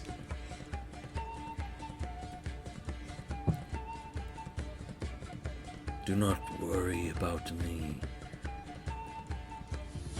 This is as lively a sight as I've experienced in hundreds of years."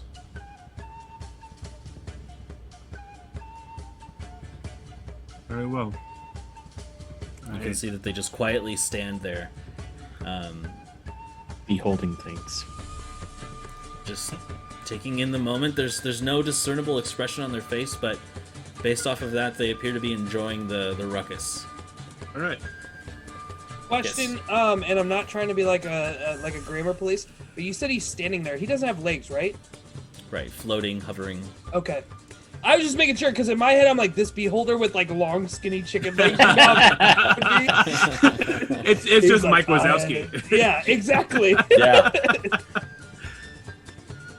That's I want to good. try and pull Presea onto the dance floor too. Get her to Okay. loosen up a little bit.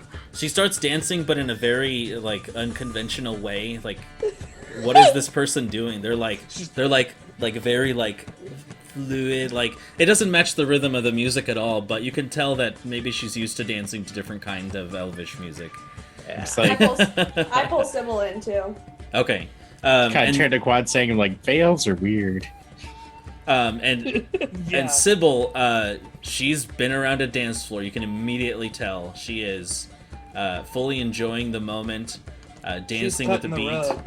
and she is just enjoying herself. And it's very strange, as just a day or so ago, in your minds, she was this heartless monster that was known for hunting Pip, but she appears to have some humanity in her, and that a new image kind of comes into your mind, seeing her just enjoy herself like a regular person.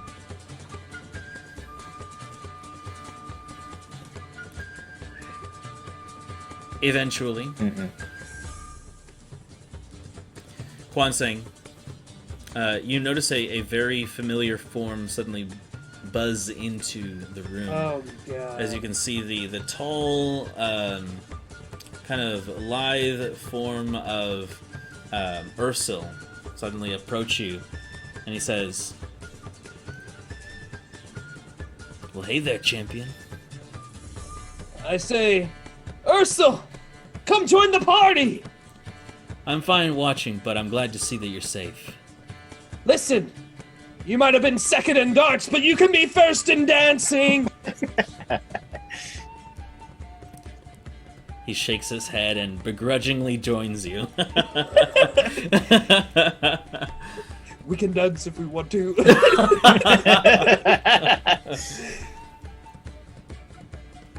Oh, Oh, boy. the party has begun. I can't wait to wake up from all of this. And we're in the what is it? The Oculus Macabre's lair still. Oh shit! Oh no! Oh no! Oh no! That would be amazing.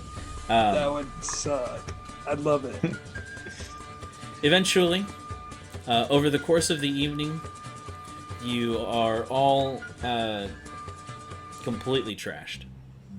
As the evening comes to a close, the crackberry juice, you've been hitting it pretty hard, the dancing, and everyone has become sluggish with their movements. Your eyes are kind of having to fight to stay open. And a lot of the clientele have kind of thinned out. It's been probably a couple hours, I'd say. Just straight up partying and dancing, eating, and having like a friendly dart competition with Ursul. Yeah. Catching up with Threknai and kind of getting the story of what happened afterwards. You begin to learn that shortly after the attack on Onor, that Diavor was led outside of the city by Barazal, the Black Bulwark, and Frorin, the Elder Phoenix. And for some time they stuck around on the outskirts of Onor, but as soon as the threat was gone, they left, and soon after, the city guard and the knights quickly dispatched of any stragglers, any kind of monstrosities, and there haven't been any recent incidents as of late. But We yeah, must discuss our next steps. I've been thinking about that tonight. It's this darkness is more than just darkness. It's the threat of everything beyond coming here. Imra and all manner of other nameless things. What can we do?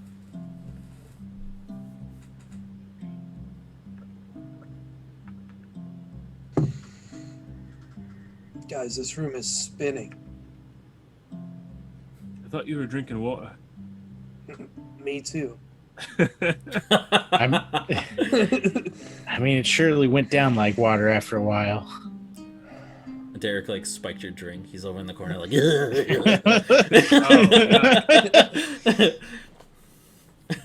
Gross. I think I'm gonna be sick. I think we might have to kill Derek.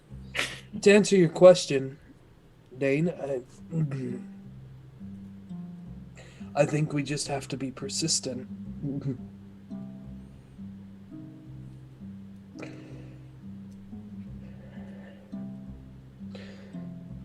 This world needs more of it.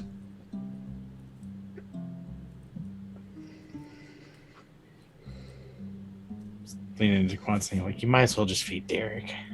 Yeah. Such a gross thing to say. Derek, to the hallway, and I walk. Right away. This horrid fly insectoid creature shortly follows after you as you evacuate your bile in the hallway. And Can I just say, I think this is like the perfect image in my head that Derek is like the person who holds my hair for me, and he's like, "Oh yes, I can." That's yeah, disgusting. You're fine, Quan saying. While Kwanseng is out, and I'm trying not to think about it. Just burst through the door. Just, I'm back. We need to be persistent, and I think we need allies. We need. I don't know. We need more people on our side. We're not covering enough ground. If we're to find enough shards to turn the sun back on, or enough shards, I mean, we've seen now that these shards can become powerful weapons. If we can harness those, it may help us find more shards that we can use to turn the sun back on. We need to find a way to get these shards. You're talking about a network of people. We have Velen. We have Sybil is heading off to parts unknown. We have people on our side. We just need a way to organize them, a way to check in with them. We need something that will last beyond us.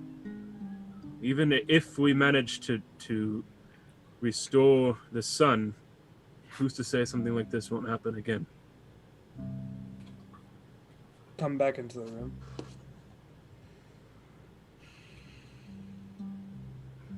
Kwanseng, what do you think?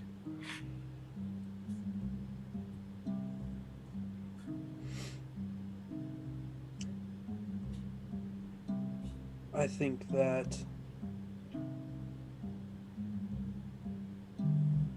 what you're talking about is a brilliant idea, Dane.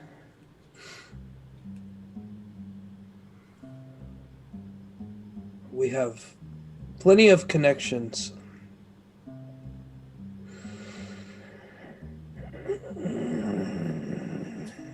Let's create an order of people. An order. I like that.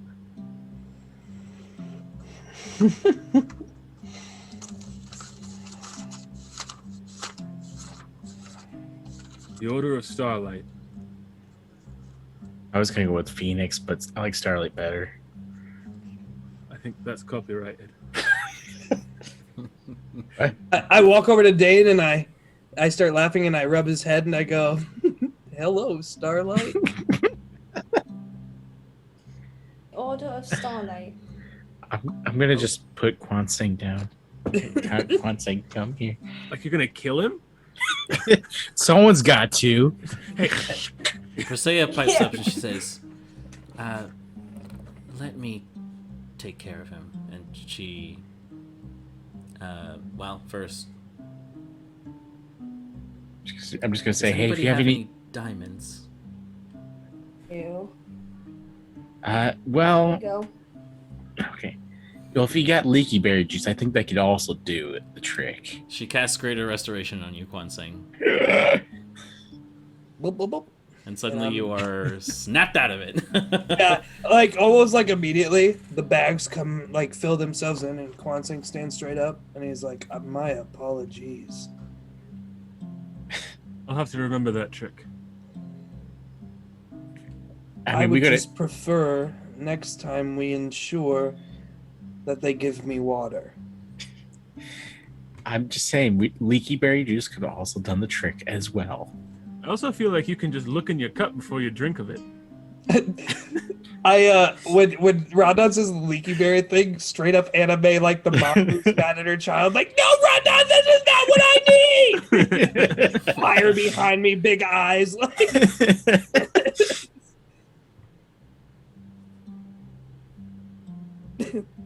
This is fun.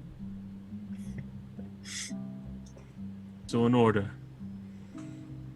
of which we are the founding members. No, it's I mean- important to go after Kerchak. curb check. Project. Ratchet. Project. Gorillas. But I feel if we must restore the sun, this is a much more important journey for us to go on.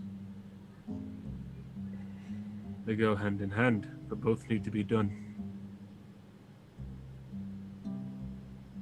We'll need more allies, of course. Plus, if we're already heading to the the Lake of Timbers, we can definitely. I could probably scrounge up a few more people to go out and about and share the word.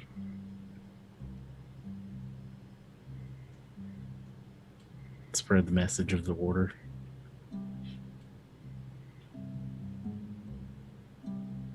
We can make the fort our base.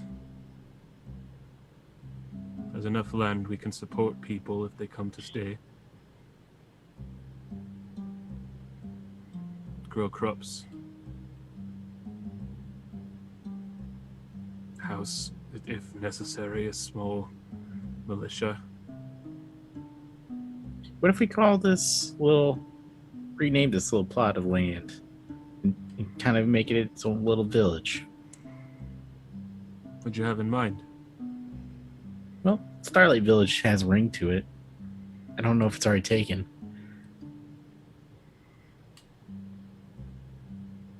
But kind of, it's kind of on the nose. We can discuss it.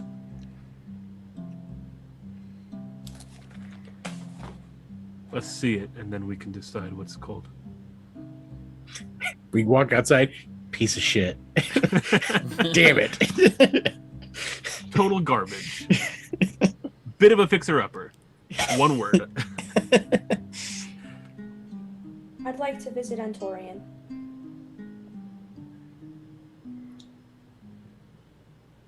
Yeah, I Right. think he would like to see us, of course. Know that the Baron as well. Like to leave tomorrow morning.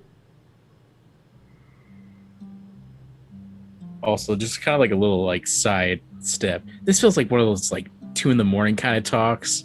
It's like Yeah. we're all just really awake, just everything's just a little bit more visceral. That's exactly how I pictured it. Like the party's over, everyone's going to bed, and we're the last people sitting at this table. Yeah. We've all had our fill. I'm not sure if we can leave quite tomorrow morning. There's still things to be done in the city here. Take Sybil and the Beholder, which I cannot remember the name for the life of me. Caligas. Whose name do you remember, Carla?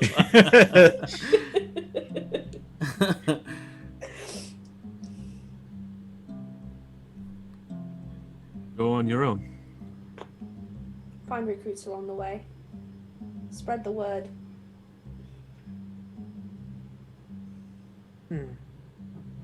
It's not a terrible idea. We don't want to fall too far behind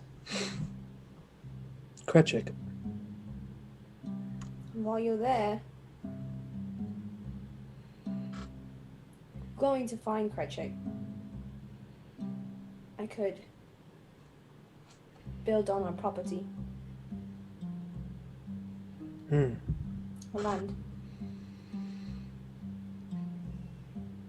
We'll see what we can leave you there when we stop. If you're going the other direction, we'll be there a few days' time before you. Hopefully we have some things to give you. I will make sure I don't cast non-detection on me, so you can always scry on me if you wish. But I feel this is an important thing for me to do. Aye. Of course, your name is in Eric's book, so he can... What I was going to say. I can send you a message anytime. I wish it worked the opposite direction, but I'll reach out to you on a regular basis. We'll know where you are. We'll call you at the end of each week, just to catch up, say hi. They'll call you, beep you, if they want to reach you. I thought the exact same thing. Also, last night, Tyler said something along the lines of "we are," and immediately I went to the Youth of the Nation, and Yeah. Yeah. And I hated myself for it. My life is just people talking and me thinking of songs after the words they say. Oh yeah, remember a few weeks back when Brandon said, "It's been 1 week. it's been." Although NADPOD ends every single one of their episodes with singing Euthanasia because it's NADDPOD. Oh, nice. Okay. So just hear it every week. Shout out to NADPOD. Shout out to And NetPod. they really need the listeners if you want to give them a listen. A little bit beneath Or us, small but, podcasts. Yeah. Small podcasts supporting small podcasts. Yeah. So,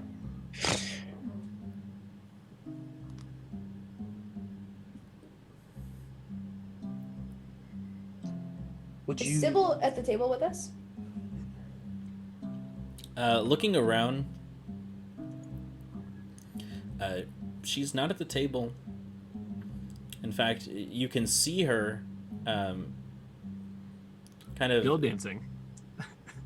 No. Oh, shit, that's She's old. leaned up against the wall of the crumble crag, still with a mug in her hand, just completely passed out. Nice. You didn't even keep it up.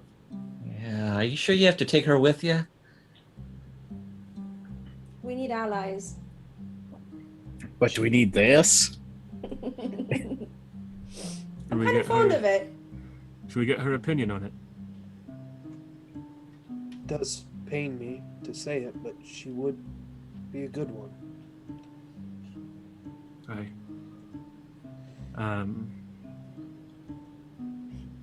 I'll walk over and just kind of reach out a hand to the shoulder, and I will cast Lesser Restoration, which also ends the poison condition. And doesn't require a diamond, because I ain't got none.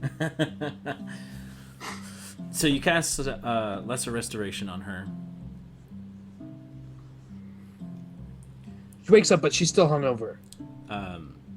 The spell goes through. She's still asleep, though. I throw a mug at her. It's like, wake up! I'm just Go ahead and kidding. just make an attack roll. Just Oh, Oh shit, are you serious? Just add your strength modifier. Well, that's an at 20, so Oh, God. Okay. I've been rolling nothing but 20s tonight. Granted, it's only twice, but So That's true. You are 2 for 2. Bonk. thank you, white die.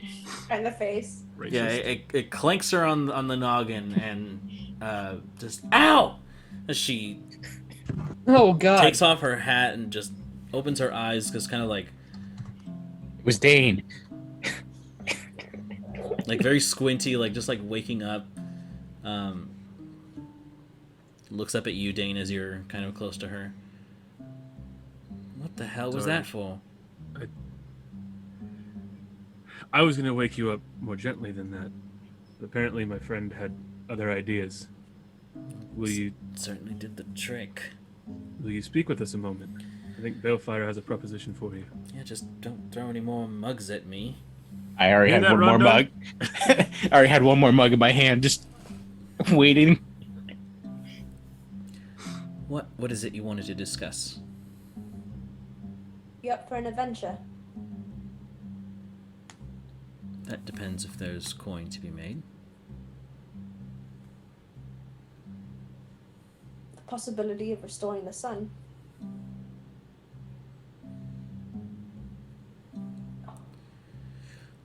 I'm not so sure. I mean, obviously, I'd like for things to go back to the way they were, but I'm not the save the world kind of girl.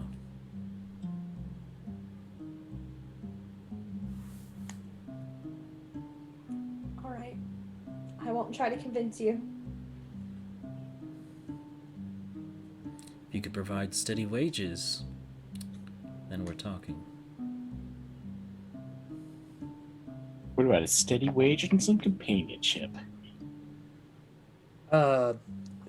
Maybe friendship. Jeez. I don't think saving the world is a very lucrative business.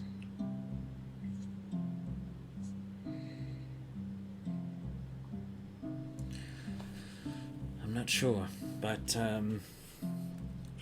Well, here's 100 gold, and we can discuss further at a later date. now you've got my attention. We just would love your help. Here, and I hold out 200 gold, and I say, now you have 300 total, Sybil. Just go with Balefire, please. Very All irritated. annoyed. I'll mark it off. Oh, I just about marked off 2,000 gold. Oh, yikes. Oh, wait. I hold out 200 quill because we're not playing with gold. Gosh darn it. Who started this tonight? It was Mac? I It could was be remembering wrong, but I'm pretty sure last night Sybil said to us, I'll take that 60 gold now. That was last night, Tyler. Yeah, Just saying. Tyler. You might have started it. You started it, Brandon. It wasn't me. Anyway. It was Sybil. Good point. She says, well, with this, all right. It'll buy you a week or two. That's Just- all we need. Stick with Balefire as long as you can. And we might have some jobs for you in the future. Very well. Put down. And I look at Balefire and I go, I swear if you die, I'll kill you. I'll kill Sybil. Oh shit. I'll be fine. But here, take this. And I give him the curator's key. Because that would have We do need that. Yes. Yes. That would have been so awkward. Yeah, that would have. Remember this whole thing Brandon put together? Can't do it. That would have actually been hilarious. Our quest to go find the key from you. You actually, as she's passing the key to you, Sybil's eye furrows and she says, where'd you get one of those? And she pulls one, the same one out. Where'd Where you did get it? you get one of those? The fuck? I didn't even know there was more than one. It's the Spider-Man meme where we're both pointing at each other. Every time I learn something new about you, Sybil, it just makes you cooler. Where did you get a key? Don't blow her up, Eric. All I can do is speak the truth. If I knew Fireball, I'd blow her up. I know for a fact you're a liar, Mugwort. Believe it or not, I won it in a card game. Against? That is information I wish not to disclose. I whispered in Cleansing. I'll get it out of her. Fine. Keep your secrets. Persea, is this something you'd like to join me on? I know you're looking for a brother. Yes, Bristler, Dude, our new spin-off podcast, Mm-hmm. The Birds of Fae. Oh shit. Actually, I like that a Nice. lot. That was really well played. Yes, it was. Trademark.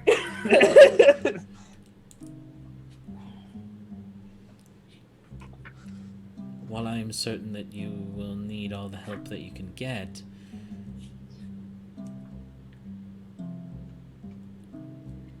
I must defer to the rest of you.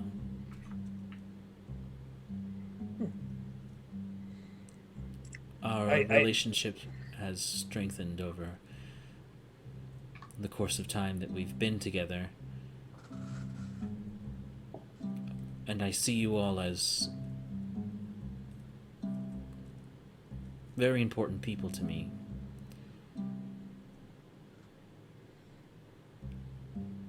But I must ask if you still need me.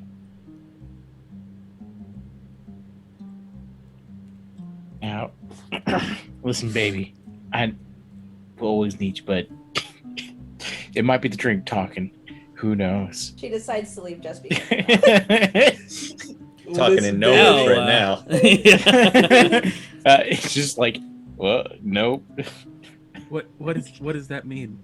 I don't speak Thank you. Gnomish. Thank you, translate. What he's saying is, shut up, Brondon. What he's saying is he would love it if you joined us. Yes, that's exactly what I was saying. Thank you, Kwansang, for translating. And here, take some of my diamonds. Is that the general consensus of the group? I'm I okay mean, with it. selfishly, I would love to keep our healer. Mm-hmm. Um, In terms Yes. of meta, Okay, go ahead. in terms of meta,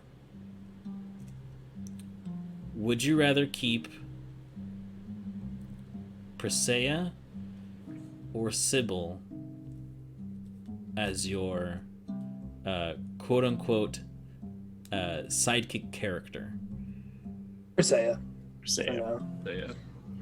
I think the Sybil thing makes more sense with Yeah, the, with me. the Balefire story that we're gonna do. I give Persea 5 diamonds worth 500 gold. 500 each? Oh wait. Worth. Daniel, Hold on. damn. Balefire, keep your diamonds. If we can find gold, I've got a discount card. We can get them for less than they're worth. You might need them for your own spells. Okay. Especially if you're not staying with us. to cook with us. Okay. But I suppose It's all those shots. if that's settled then I'm gonna rip a patch off my robe that has stitched into it 4 potions. Whatever kinds of potions these are, I'm going to give to Balefire. I don't even know what they're going to be, but if you're not taking a healer, my hope is that this provides some healing. I believe they're common healing potions. Cool. Balefire, give yourself 4 regular healing potions. Thank you, Eric. And this robe is just about empty now. and then We will see each other again. say, Calagast, do you have a goal or preference? You're not bound to any of us. Or we're just float around here. Right in specifically this pub. You can be their house beholder. Provide a home for you at the Order of the Starlight, if you'd wish, as well. We could use your mind as an advisor. And we could ensure that the rest of your days would not be spent in a cell, but roaming wherever you please. In peace. The role of a steward is most agreeable. I don't know if you do hugs, Calagas, so I won't, but air hug. And I do this gesture and 2 little things of air just wrap around him. Okay. The cloth above him flutters in the wind.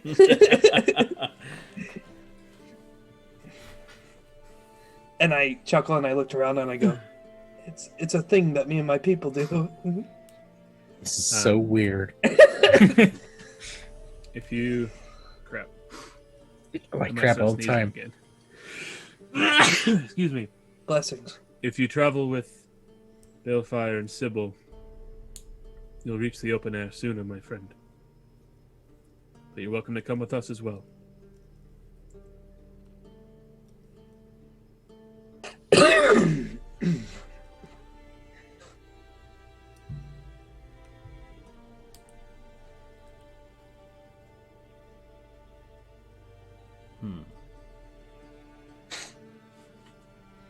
Either way, I think he's heading for the fort. He just needs to go with one of us, right? Yeah. Right.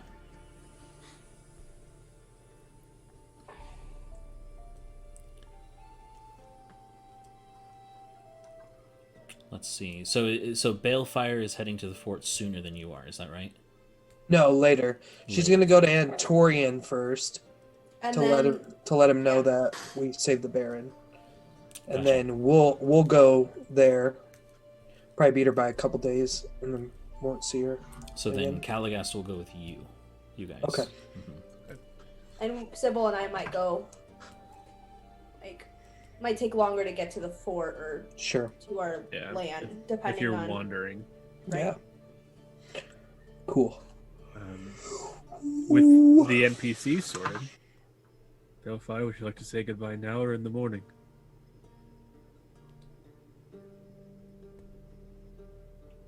You all deserve a nice rest. I'll say my goodbyes now. For a second there, I thought you were gonna say goodbye in the morning, and you were gonna sneak off in the middle of the night. Then I'd have to hunt you down. Then I'd have to No. find you and give you a proper goodbye hug. I'm not Michael Scott. That would be such a pit move. That would be a That pit would move. be a Not yeah. Bellfire. We will see each other again, my friends. And if you die, I'll kill you.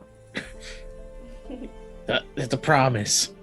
I also have scrying, so Good. I'll check We- in on you all. I guess we'll allow it. Please be careful. Delphi, you came to us when we were in a dark place, and you soothed my heart, and I thank you for that. I know we'll meet soon. We will. Be safe. And if you all don't mind, I would like to take Perry with me. He's yours. We would love that. That's your dog. We'd honestly forget about him way too often. I wanted to tell you guys I'm so excited for the plot of land so I can finally let Pickles just kind of chill. Yeah. We have to start growing wild pickles. Cucumbers. No, they're just pickles. You just find. Oh, this is a magical world. You're right. Yeah, of course. Can I give everybody a hug? And a kiss on the Cast cheek. guidance on her. Lasts for a minute. I I'll get to bed safely. I hug her. So are you leaving this place now? Or are you going to travel at night? At dawn. At dawn.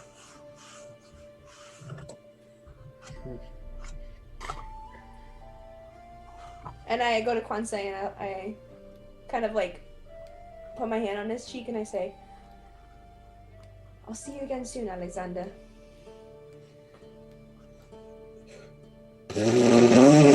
Just tears, like he's pouting. Okay, Balefire. Lady Balefire. Lady Balefire.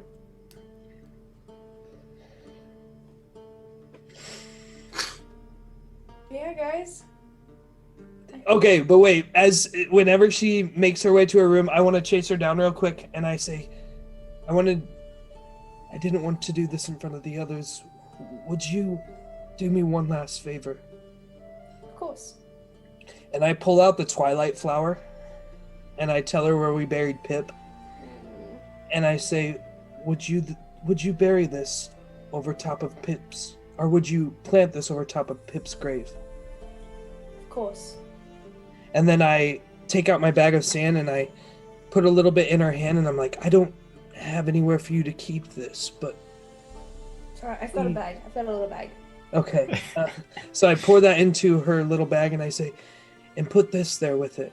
I wanted to know that I'm still thinking of her. Of course. And then I hug her one last time, and you are one of the best of us, Balefire. And then I turn around and run back to my room. I'll see you when we get home. I sure hope so.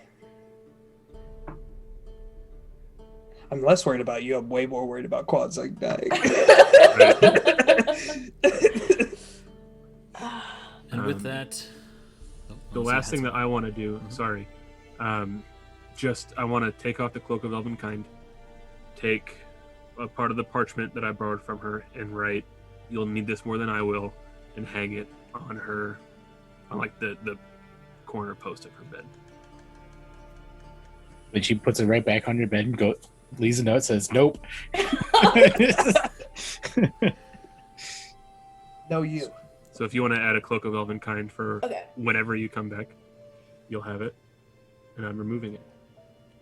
Yeah, I saved one Twilight Flower specifically for that in case there was ever a chance we got back to freaking Pip's grave, and I'm so stoked. What's it called? The Cloak of Elvenkind? Elvenkind, yep. Elvenkind is one word. Okay. And you don't have to add the Twilight Flower.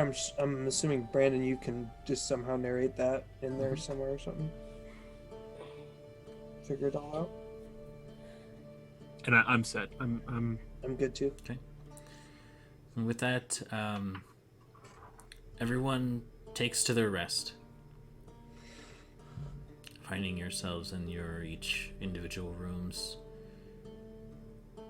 Before everyone else has a chance to wake Balefire, you get ready, put on your equipment, and you find that note that Dane had left on the corner of your bed. I do have notes that I wrote to the guys that night. Okay. That I'll send to you. All right. Thanks, I hate it. You wrap the Cloak of Elvenkind around yourself, and with that you make your way out, bringing Perry with you, down the stairs. Threknai kind of nods to you as you step out into Comfort's Burrow of Onor, making your way out of the city.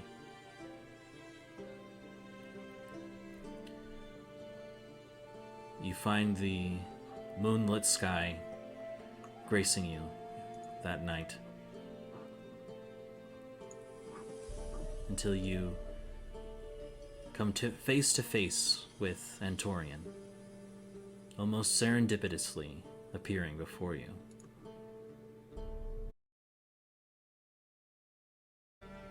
The adventure hasn't ended.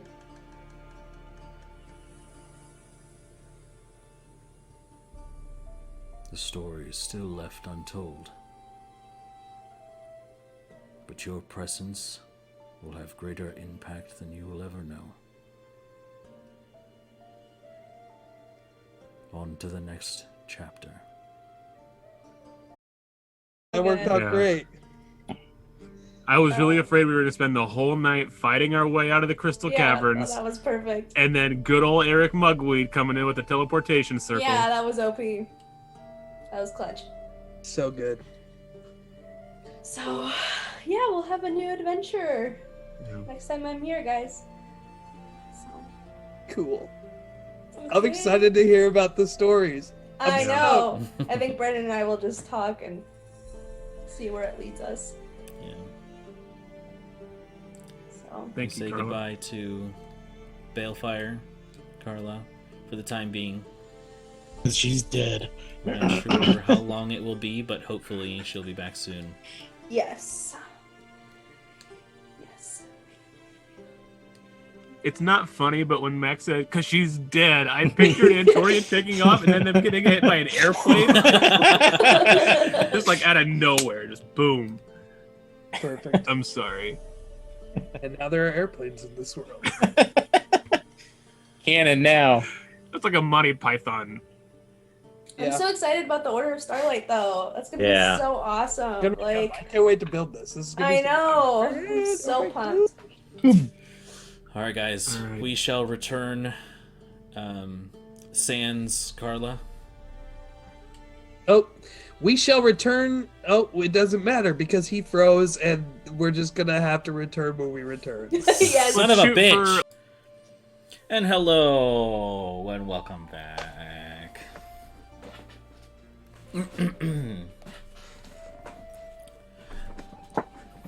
Hello.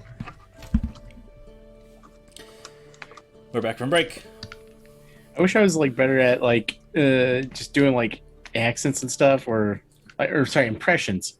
Because there was a part who's like just want to do like a Toad hello, but I'm like, I can't do Toad hello. I've never practiced it. If you're gonna try right now, Just hello. It's Not nothing. It's nothing. I loved it. It's not bad. It could be better. Now I just need to practice Oh more. God! Oh, that was just an ant, but it scared the crap out of me. It just darted across my dice tray. Now all I saw was a little. Oh. Now I'm awake. Let's party.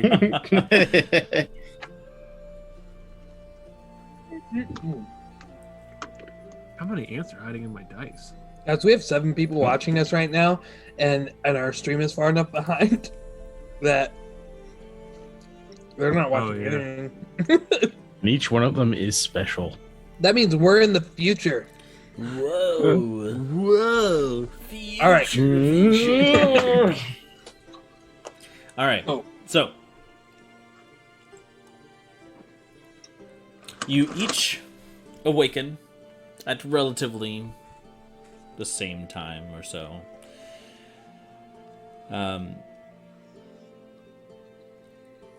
To find that Balefire and Perry and Sybil have left in the night.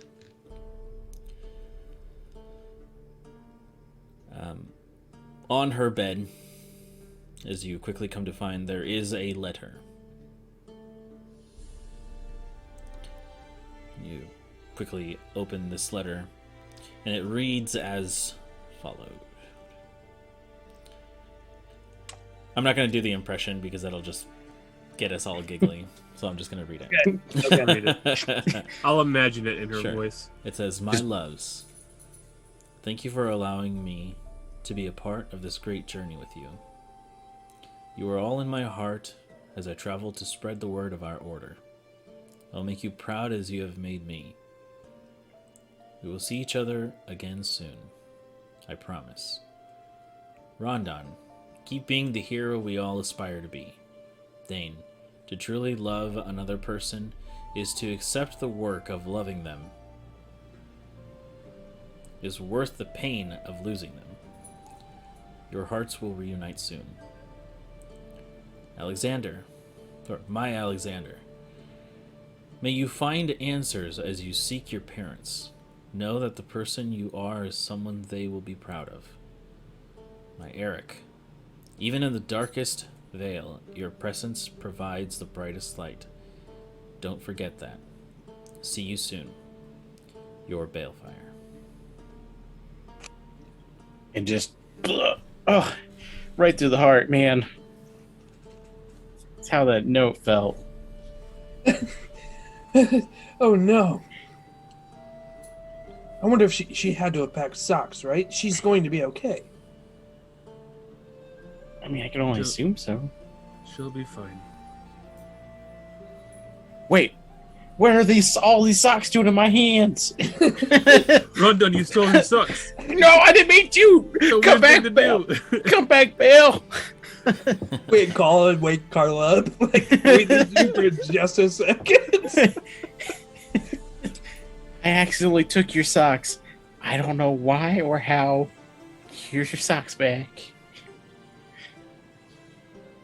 I imagine having kind of a somber, bittersweet breakfast, kind of still riding the high of the party the night before and the accomplishment, but tinged with some sadness. Bless Yeah. you. Gotcha. Also, just kind of just like leaning towards Dan's like, she really thinks I'm a hero? Like, do people think I'm a hero? Rondon, this entire city thinks you're a hero. I just thought it was a good story. Rondon, do you remember the day that we met? Well, how long ago was that? It's been like 10, 15. How old are you, Dane? I just turned 30. Oh, Jesus. It's been forever then.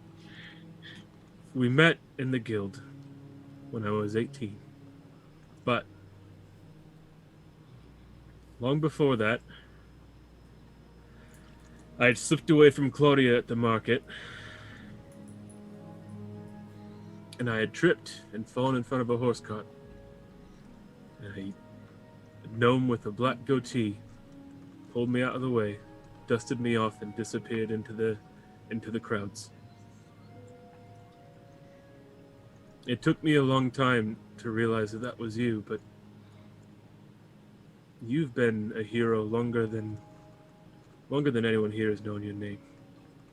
It's not the great stories that makes you a hero, it's the everyday deeds of kind folk. I'd say so.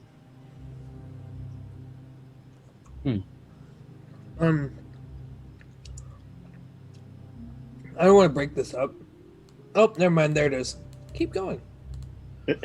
I was like, our stream's still not back, but it just now showed up. Oh, sure. Okay, keep going. Sorry. You're good. Well, it's been well, I guess if it's been 12 years now. Shoot. I don't even remember the incident. It's just. Well, that was about 24 years ago. Oh, 24 years I ago. wasn't 18 when that happened. I was a small child. I was a dumb young adult. Yeah. Just playing in the market, full-grown man. Yeah. Well, yeah. I mean, I don't even remember that instance, but it's just. I guess that's just everyday life. Nice. Didn't even think twice about it. And that's why you're a hero. Balefire saw it. I see it. Everyone here sees it. Well, shoot. I'm just gonna have to take your word on it. Let's all talk about the day we met Rundon Timbers. Oh, I was fighting a bone demon. Sounds about right. that's perfect.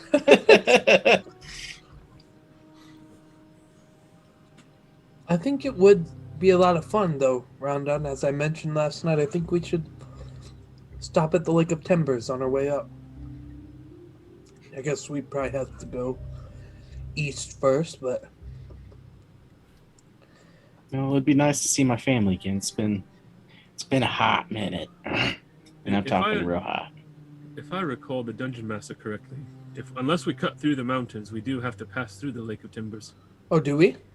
Okay. Then absolutely, we have to stop. To get to Fort Varus, we do? Okay. Unless we cut through the mountains. So we'll just go around. Yeah. Take the long way. Enjoy our journeys together before we build the new city.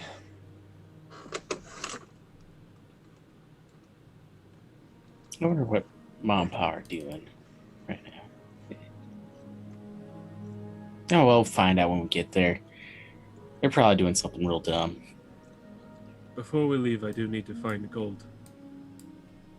Just check your bag. It's called Quill. You got plenty. The shard mind. Excuse me? How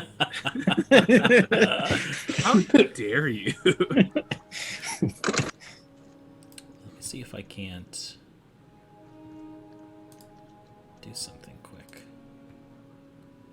Okay. I'm gonna see if I can't real quick. You did it. Woo! So worried about that. I don't know why I'm keeping up the southern accent, but here I am.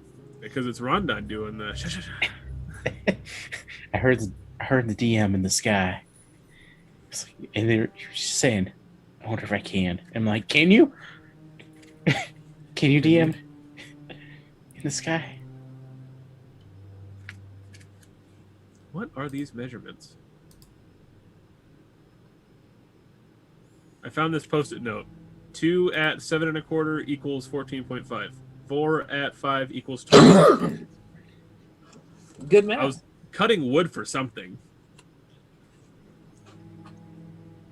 But that's off. 14.5 times 2 is 19. Or no, that's way off.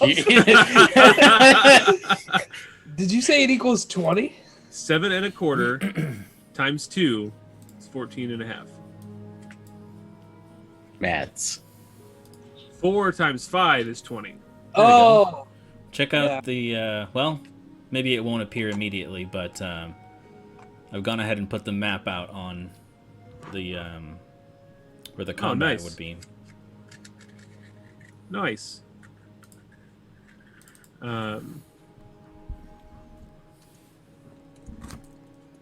Unless someone else has anything to tend to, I would like to not spend a lot of time doing it, like in real time, but I want to ask around, see if anyone's seen Gald, seen where he went. sure. I have nothing. No business here. I already gave him all my money once. It's not going to happen again. Until the next town. Till the next town. All right, so what is first then? As you're having this conversation, obviously you've met up with each other, kind of gotten yourselves prepared for the day. You make your way down towards the common area of the Crumble Crag Inn. Once again, the atmosphere here is a little quieted down. These are definitely not partying hours per se. Not with that attitude. With that, just start throwing gold again and see what happens. Quickly, what does Derek look like? Does he look like exceptionally full? Ugh. I don't like this character. Not particularly, no. But I mean, he looks like he's about a he's about the same height as Eric, I'd say. Kind of like a black fly looking 3-creen. Absolutely hideous is what I would describe him as. He's just looking for his next meal. Exactly. All right. Will you ever be satiated, Derek? It does that thing that flies do where they're always like constantly rubbing their hands together. Yeah. Plotting something. Sounds right. Just imagine just hearing the just wait in the corner.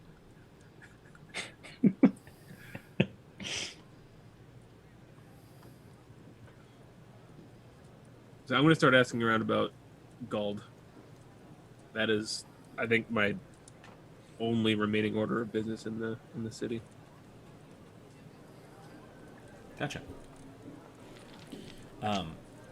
So for this, this will take a little bit of, I guess, like, would sleuth be the correct word? Detective work? Yeah. I'll say just go ahead and I'll need 2 rolls from you. Go ahead and just make a both an investigation check and a persuasion check. Okay. Is anyone coming with me on this? Yeah, I would like to, since he's the person who would have any knowledge on teleportation circles, I'm definitely interested in tracking him down. And I don't know how helpful it'll be, but I'm just going to kind of keep a detect magic running to see if I can detect him himself or anything along those lines. Not a huge radius on that, but you never know what you might pick up. Gotcha. I don't know if you'll allow this. If someone else can helm the investigation, I can helm the persuasion, or unless it has to both be from the same person. Depends on how many people are going with you. I mean, yeah, you can. I mean, at this point, we're kind of all together until we leave, so I would accompany them for sure. Okay. Yeah. I mean, I have a +1 in investigation, so if anyone has any better. I can do it. Yeah, so I'll allow you to choose who does the roll, and you'll have advantage. I have a +5 to investigation. I've got a 7 to persuasion. Now, if this was something athletics, I'd have a +9. If you need me to do cartwheels in the Start street, pushing I have a people. +9. Right. Just put. Where's gold? Well, that's intimidation. Eric, Where you is have the he? force, don't you? No, I think my I'm best in a support role on this endeavor. Okay. So Kwansang might be our investigation guy. Detective Kwansang on the case. All right, so go ahead and make the roll with advantage. 15 and 10. So 18 to investigation. Okay. And then the persuasion roll, whoever's making that. Okay. And I'll roll these separate because Drew told me to. That is. I know, man. I always do it. The first one was a 19, I feel like my and advice then an is 18. working. This is like almost the opposite of that last roll I made with advantage. That's so, what I mean. 26 for persuasion. Okay. It's like when you roll the dice together, they're like two little twin heathens, and they're like, let's screw it. I think they just bounce off each other, so Yeah. it makes it more random. Yeah. And I'll also need you to roll a percentile dice. This can be anyone, whoever would like to. I'll do Mac it. What the heck? Or Drew. Or Alright. Mac, you do it. Yeah, I was I gonna was say, going to have I'll someone who hadn't rolled yet. I've been rolling hot tonight, so let's see There you go. how hot this goes. 25. Hey. 25, okay. 100%. So with a little detective work, a little of talking with the locals, and for some of those a little harder to persuade, I need a little encouragement. 25 quill comes out of your pocket. Happily. You managed to find out that Gald has been gone for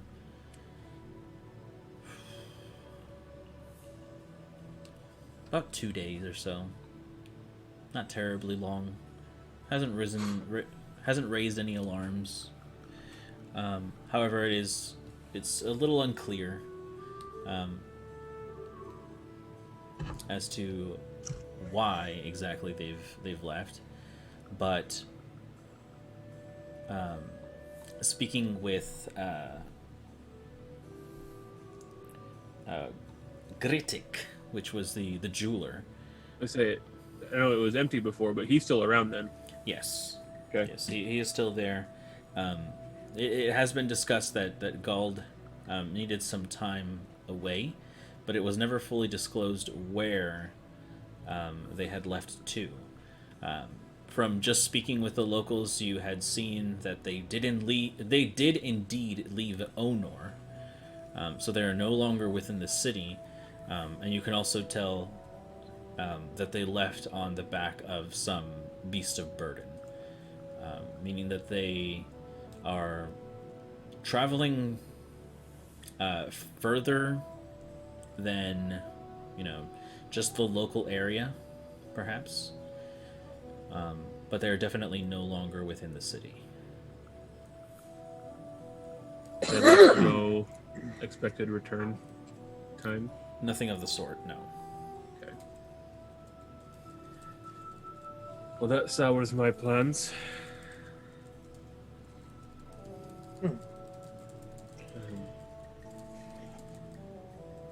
He is learned in the arcane. Can he send us a message when he returns? Can you ask him to do that for us?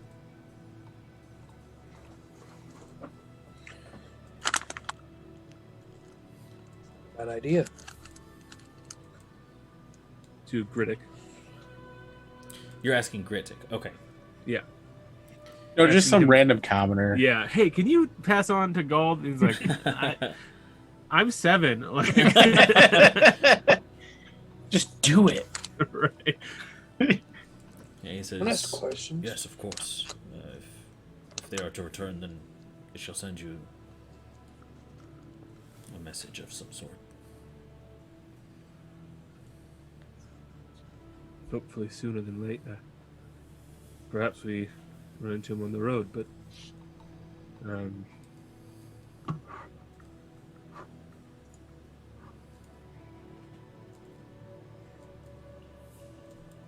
rats.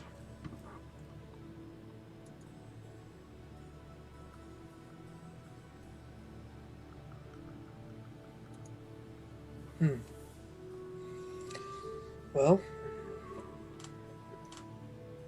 there might not be much of this city left for us currently. Well, as long as we're here in the jewelry shop, Griddick, would you know where I can come by any kind of ink or chalk that has gem stone infused into it? We've made our own makeshift ink in the past, but if there's anything available that would have that already taken care of, that'd be great.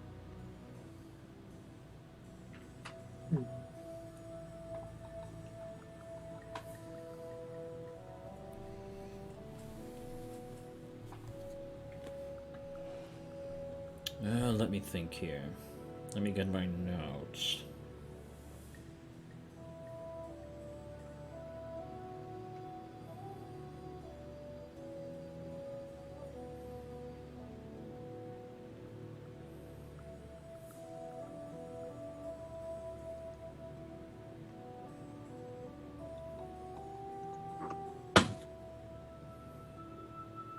I like how we're all just kind of like facing the same direction.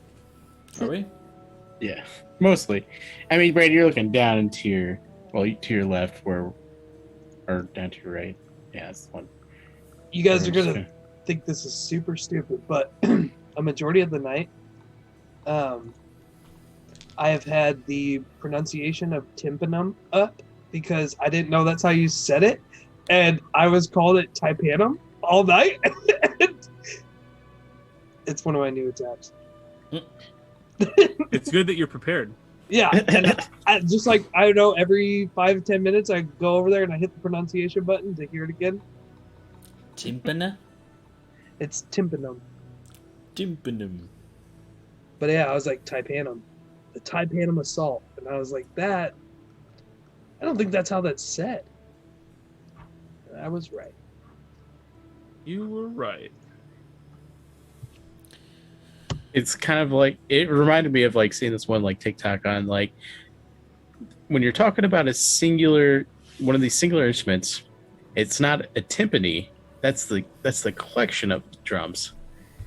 The singular is timpano, or I think that's what it was. Timpiano, or I don't remember exactly, but it was like, it's Italian. I'm like, I forgot that was a thing because I'm an old band kid Right. at heart. For the sake of brevity, I think you actually have gone to this person before. Their name is Zola. They are a green, yellow, and black caterpillar in Merchant's Mall. Is this the tea seller? Let's see. I do have T, Zola, Merchant's Mall. That's what I think. Does Zola also sell cola? The Get out. Zola. I'll just see myself out. Zola. Zola. Zola. Let's see. Well, I guess Maybe if we're wrote gonna that down also, wrong. Nope, it would be Lepcrag. You're right. Oh, we've been to Lepcrag. Yep. I don't have the. Oh yeah, here it is. Alchemy shop. Yeah, that makes perfect sense. Yep, it would be Lepcrag. All right. I do want to see about buying some diamonds at a discounted rate. So you've got Greater Restoration, and that takes up 500 or 50. Let me double check here. I might have it ready. 100. I can. 100 for Greater Restoration. Yep, 100. Um, I'm also gonna purchase some leaky berry juice. Just to always have on me. and then I've got the Crystal Peaks membership ledger. I can't remember the discount that gives me. It's 25%, but nothing 25%. higher than 1,000. So if I spend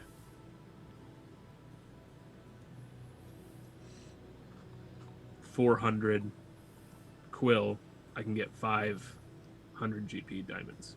Yeah. Only 20% discount. Was that? That's only 20% discount. Is it? Yeah, because you're Math. I'm bad at getting it. 100 off of 500. 1/5 of it off.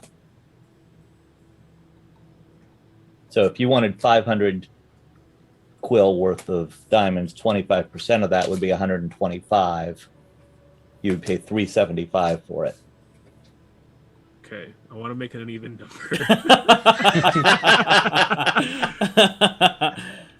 Okay. How much Do 650. quill of diamonds are you looking to purchase? An even number money's worth. An even number. So 600 monies. quill. 600 quill. Okay. If you did 650, you just double what you were gonna get. Okay. For every 100 you spend, you can get 133 quill worth of gems. Which you hate. If I'm doing 75, 150, 225, 300, that's 4. That's 4. Yes. So I'll buy 8 for 600. If they're available. That math checks out. Okay. Okay. Yes, Thank they you for are the math available. help. So 600 quill. Goodbye money. And I don't think I need any more agates. I should check to see if I have any spell components. If someone else wants to shop while I look for that quick. I don't want to buy things for my cool stuff. I just want leaky berry juice or tea. I only need 2 things. I want to make 3 stops. One of them's the alchemy shop. I want to find somebody. This skull that I've been schlepping around the entire time we were underground. I want someone who will coat that in gold, gild that skull, and Good point. It's quill that skull. yeah. Ew. Okay. All right. Did you mark off the amounts then, Tyler? I marked it off, yes. Okay, perfect. And then you can add those diamonds. Oh, that's right. Like I said, for the sake of brevity. So, as far as the covering it in gold. 300 quill worth at least, please, and thank you. That is something that could actually be done at Crystal Peaks. Okay, cool. I have no idea how long it takes to coat a skull in gold. I'm willing to leave it and come back for it later. Especially because we can just pop right back here. Yeah, that's right. So it'll only need to be covered with like thin gold leaf or gold paint. So it wouldn't take terribly long. Okay, cool. Probably a good maybe 20 minutes if you just wanted to wait. Oh, yeah, no problem. Yeah. I'll wait. So 300 quill for the coating itself, plus I assume some for labor. That's correct. Yes. Is 400 reasonable? That is absolutely reasonable. Yes. Thank you Pretty- so much. Pretty much picturing like the dip painting when people do like. Mm-hmm. See that? I don't know what that's actually called, but Marbling? is that what it is? I think so. Hydro dip. Hydro dip. That's close to what I had in my mind. Brandon, Yes. In my other possessions, I have 5 tentacles. Do you remember what those are from? Those are from the Grells. Grells. Okay, got it. Thank you. That's all. They have since gone rotten. Okay, I'll dispose of them.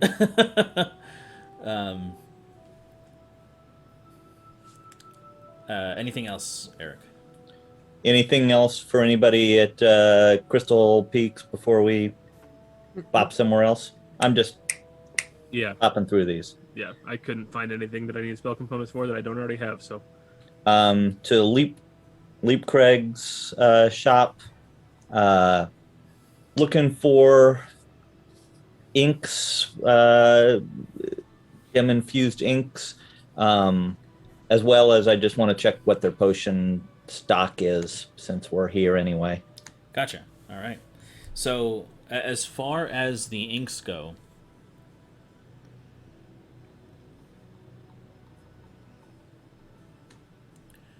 let me just double check here.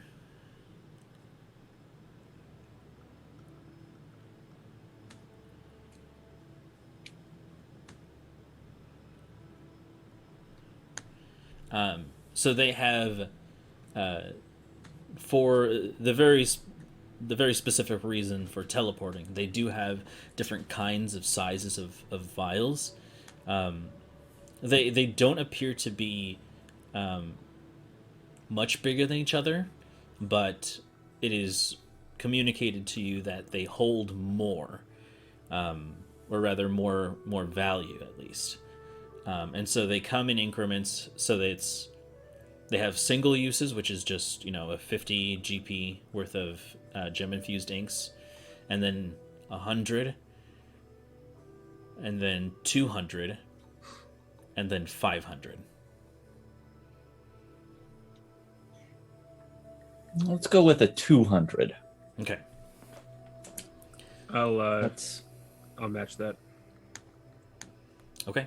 So you can go ahead and just add into your inventory as a custom item, ink infused with precious gems, or gem infused ink, and then put the cost at the 200. 400. Or 200 times 2. Okay. I'm just writing it down for right now. Okay. Custom items takes me a lot longer. Gotcha. And then, hey, what's your potion supply looking like? So for that, give me 1 second.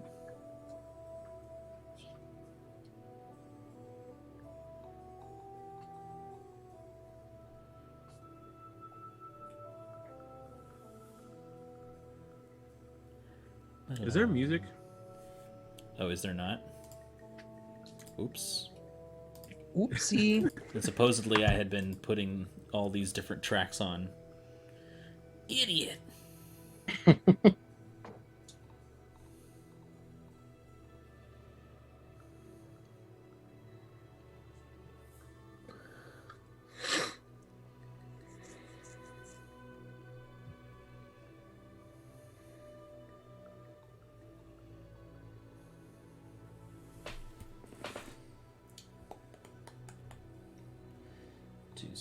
I need to open up my shop here.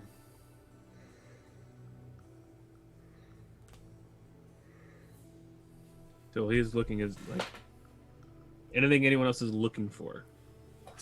I have one more stop to make. Okay. But that's it. Leaky berry tea. So Zola. Yeah, I guess I could. We don't have to do it now. Just whenever you get like the tea list, Brandon, I'll look at it. Oh, and That's it. That's all I want. I want to hire a courier. Once we reach a point where I can do that.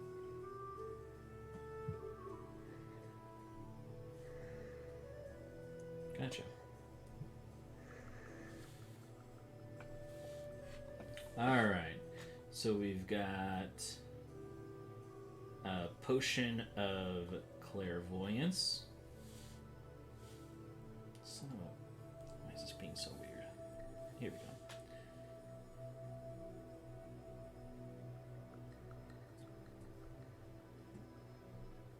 there's one of those. There are 2 potions of climbing.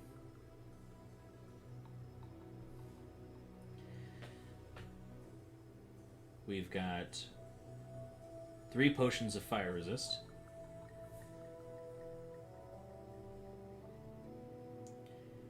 There is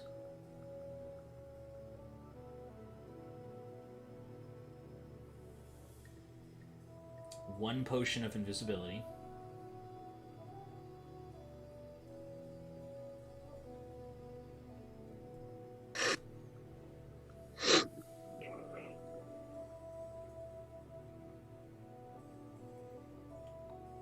And 1 potion of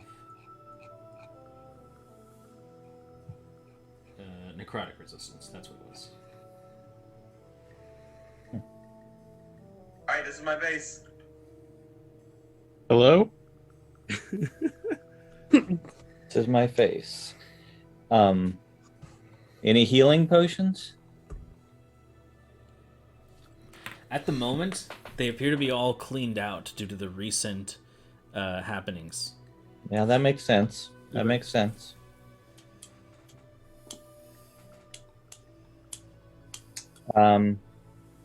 Okay. Yeah, none for me, thanks. All right.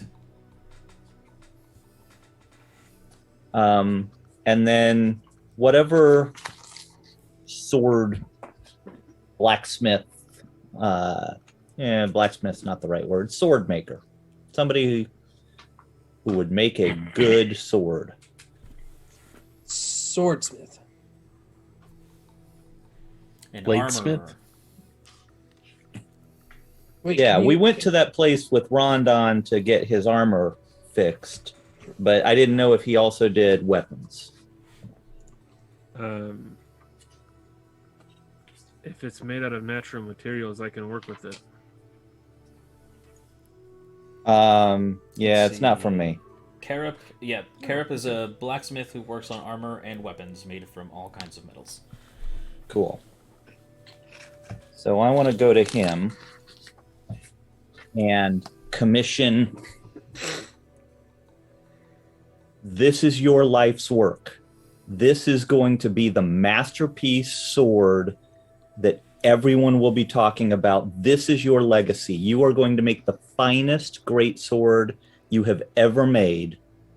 You're going to put the symbol of the city of Onor on it, and you're going to have it delivered to the Baron.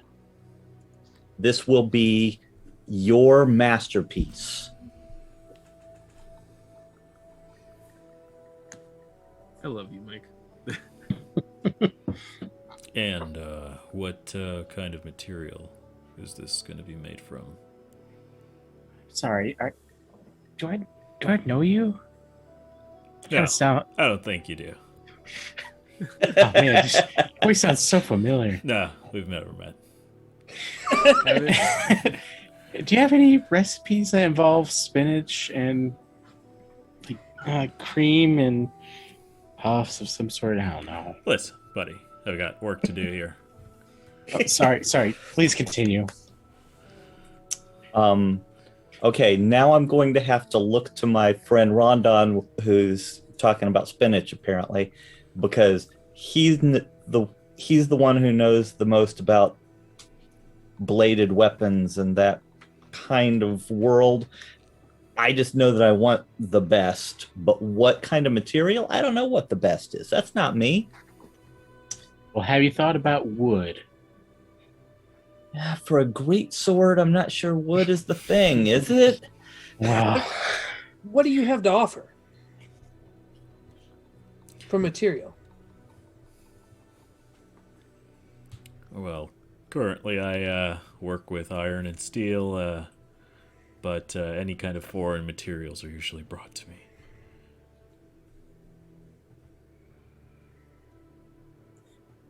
Well, I think steel will have to do for right now. We want it to be a lead sword. I guess I have a shard. Just make him a new shard sword. Not that we necessarily need to go there. We just got him. Stop trying to pot him off. You know what I was going for. I just want him to have a good sword. Brandon. I got the Eye of Ergoth. Make that into a sword.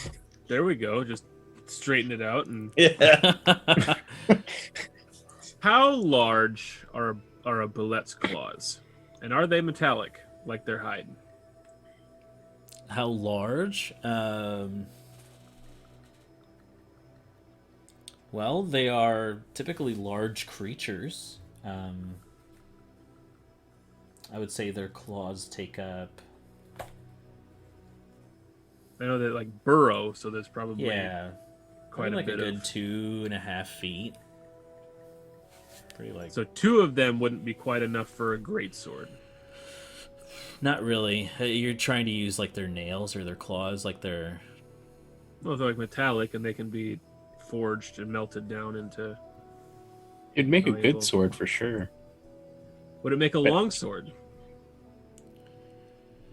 Their claws, I'm not sure that they're metallic. I know that their hide is, but I don't think their claws are. Okay. Like that thought, though. That's cool.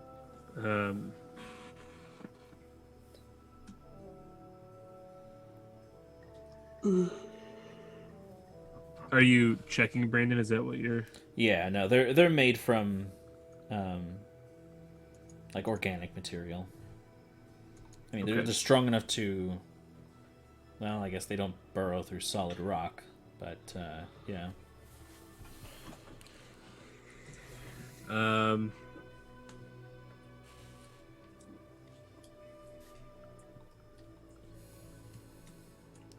Could I make a sword out of those?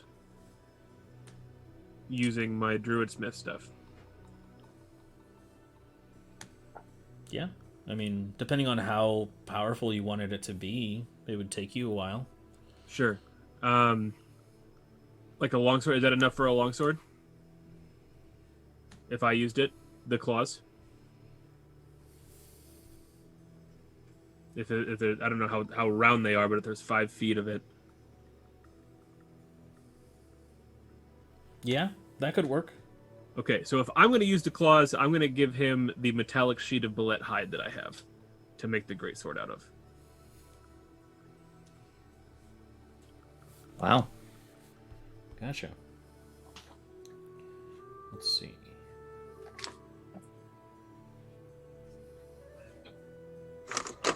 Because I have one bullet head plate and 2 bullet claws. Mm-hmm. Now it's Nemo. And if he can use the head plate and I can use the claws, since the head plate is metallic, I'll part with it for this purpose. Gotcha. So he is using which material then? The head plate, because you said that their hide is metallic. Yes. Mm-hmm. Okay, so yes, I will pass on the metal that he can work with, and I will use the stuff that I can work with for my purpose. Gotcha. And is that sufficient to create a great sword for the Baron? Oh yeah, most definitely. Now again, the hilt should have the symbol of Onor, the star and the scorpion, emblazoned in it. I assume you're familiar with the symbol I'm talking about, right? Come on. Yeah. Okay. Right. What's this going to cost me? For a great sword like this with this particular amount of quality to it. Let me just check my notes here. I would also, if there's anything left over, I would like those ingots back of any remaining material. But use as much as you need for this job. But don't screw me. Because that will cost you. Yeah, I'm a lord now. Oh, I need a surname. Yeah, Lord you do. Dane doesn't really have... So a great sword goes for 50 quill. How about Barkwad? However much more quill you want to dump into it will determine the quality of it. Yeah, no, this is not a 50 quill greatsword we're talking about. We are talking about your life's work here. The one that when you retire, you will be telling your children about this sword. And I'm gonna put 1,000 quill down on the table. Holy buckets. And I'll match him at another 1,000 quill. I will hold. Yeah, guys, I'm out. Here's my cards. I'll put in another 500. Okay. I look at Eric and I go, wow, look at this guy. I'll put in 500 too, so I'm not the lonely asshole. Okay. So this will take a. We all look at Persea.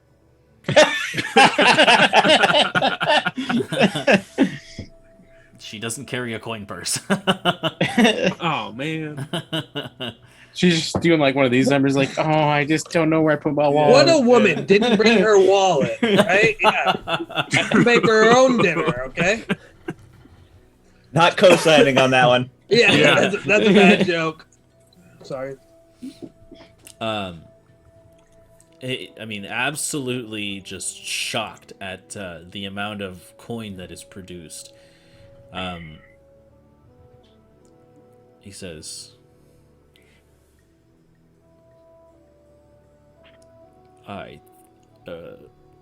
thank you so much for this opportunity.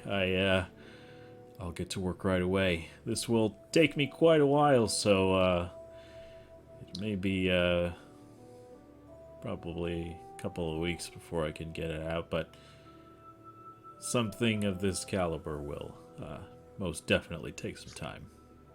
You take the time you need and make it right. Yeah, because if we come back... No. I'm already pulling out my axe. We're gonna fucking kill you. And I mean it. If there's, I need to. I went to talk, and I had Kronk in my head. It's Kronk. I mean it. If there's any material left over, if you can store it in ingots for me, I would gladly use it. Well, I mean, if you're planning to return in several weeks, then absolutely it'll be here for you. Thank you. We might be here in several weeks. Who knows? Yeah, it's hard to say.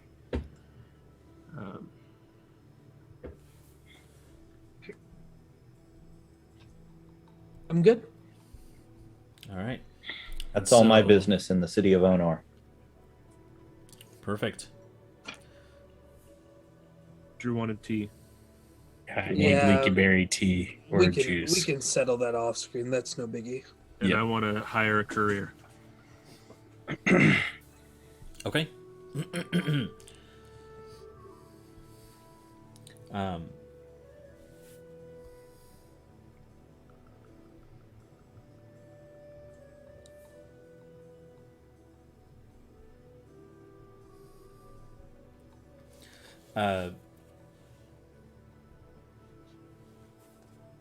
Quite quickly, you're able to, through word of mouth, you're able to find a courier.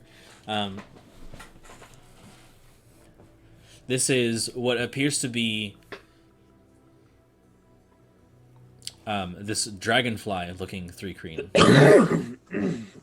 Very slim and elegant. These very large wings that kind of stretch out to their sides. And what business have you to send? Any parcels? I'm looking to send a letter and a parcel to Berkshire, to Tyron Polar, containing a letter explaining that we'll be away a little while longer, and I'm going to include 80 quill. Let's make it 100. 100 quill for the last couple months of Rondon and I's dues and our dues for the next year. Okay. So that way we don't have to worry about it. Thanks for covering me this time, Dane. Next time I got you. You've covered me enough in my life.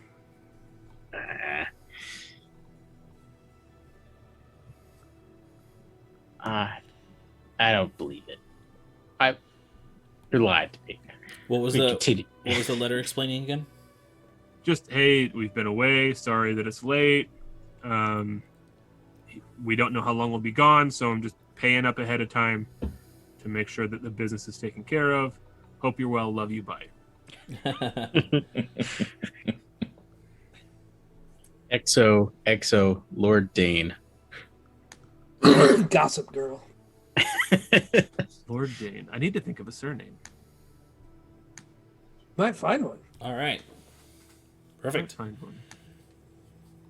And so, for this, Skywalker. hold on. Oh man, do you hear that? Sounds like Disney knocking at your door. Yeah. What the hell are you doing?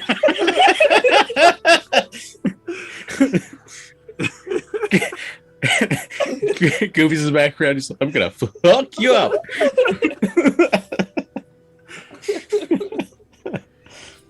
I thought that was way funnier than it probably was. Okay, so this will be given the amount of miles traveled for this. You'll be coming out of 40 quill. 40 quill in addition to the 100 that I sent. Yep. Got it. Thank you. We got paid, and we were just like, let's spend it all. Yeah. I mean, Basically. it's a fuck ton of money. Yeah. And we got stuff we want to take care of. Dude, I'm so cheap in this game. I don't know why. I'm like, oh, potions that could save my life? Nah, like. My friends know magic. Yeah. They'll always have my bag. All right. So, with that settled, then, is there any additional business to take care of within the city? I Gucci. Perfect. I have one more thing I want to get to once we hit our rest, but I think I'm settled in Onor.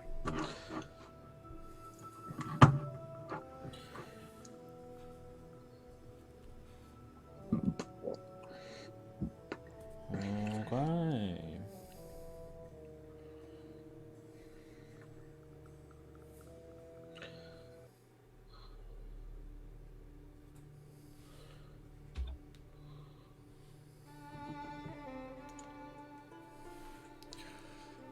All right, so do you wish to spend one more night in Onor, or is this where you take off?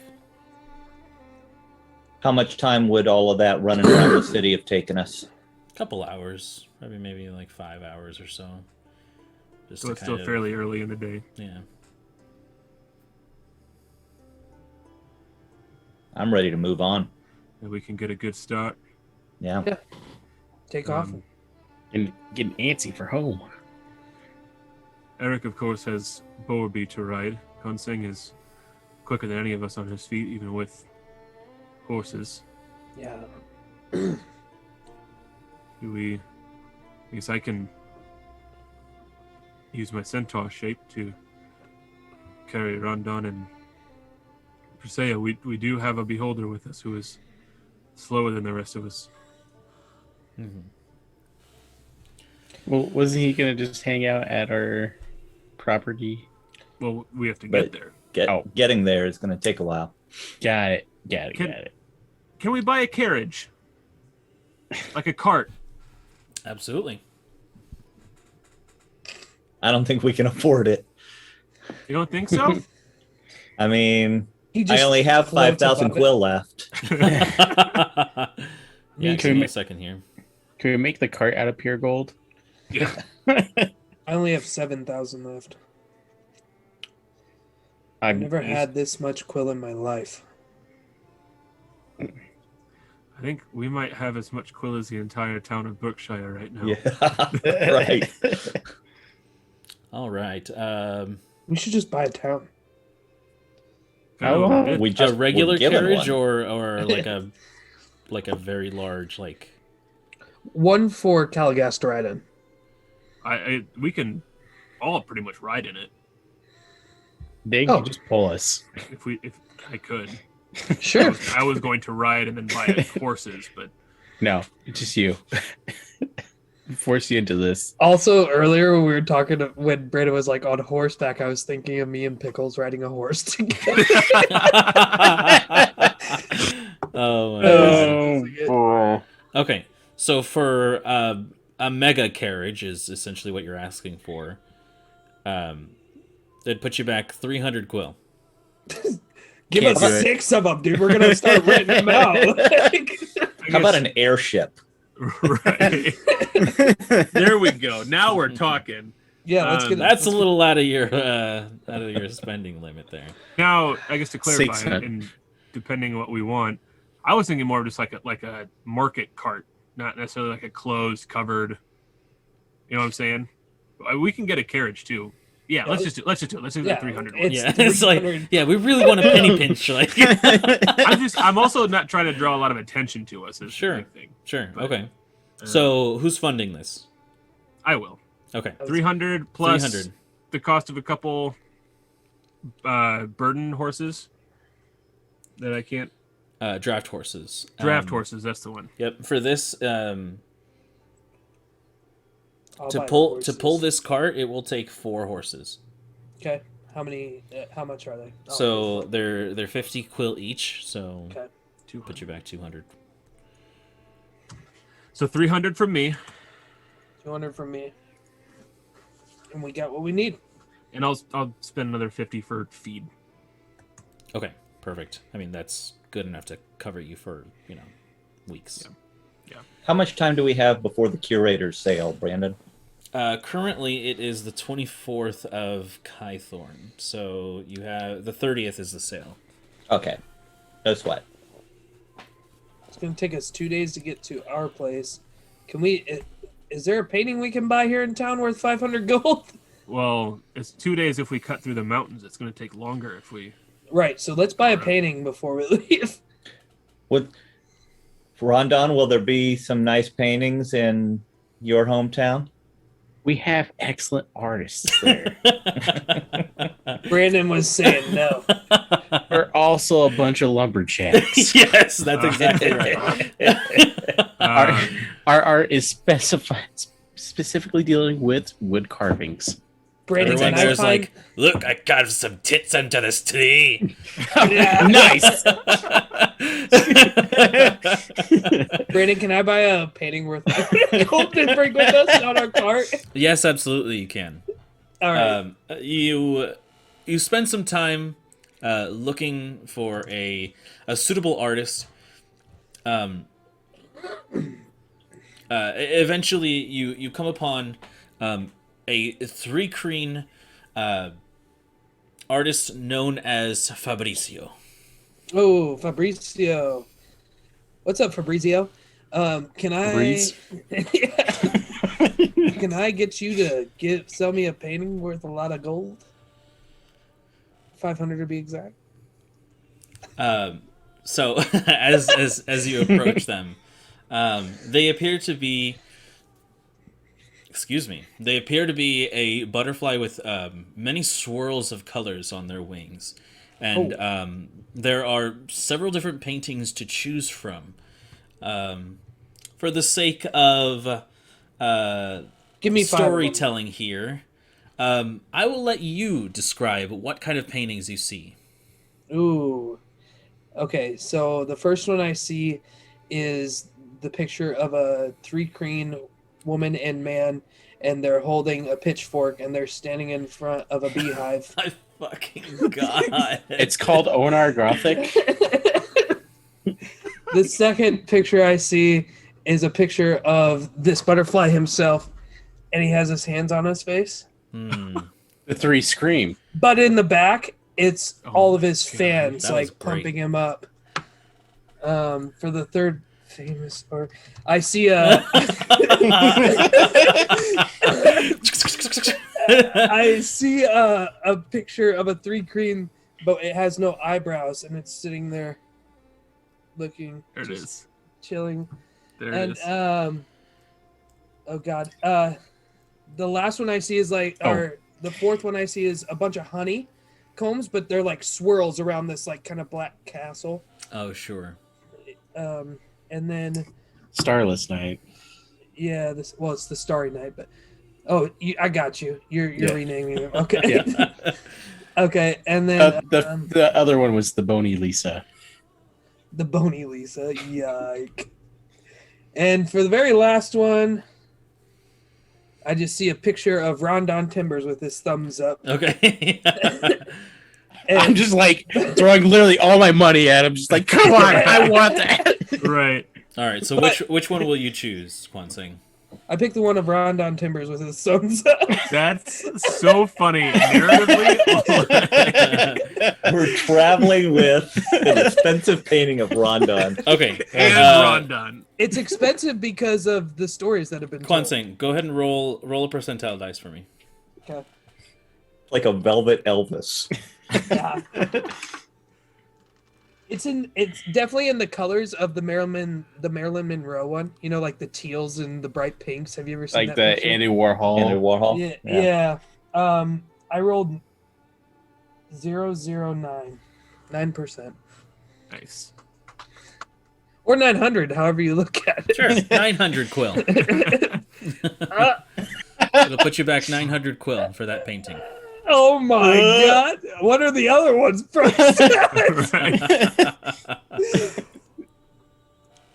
Not fancying the Rondon Timbers one? Hey Rondon, how bad do you want this? Come on, you gotta get it. I'll put 500. Do you got the other 4? I thought you were spending all the money. Okay, whatever. I'll put 600. You put 3. Sub me out a little here. What do you think? I'm made of money? Yes.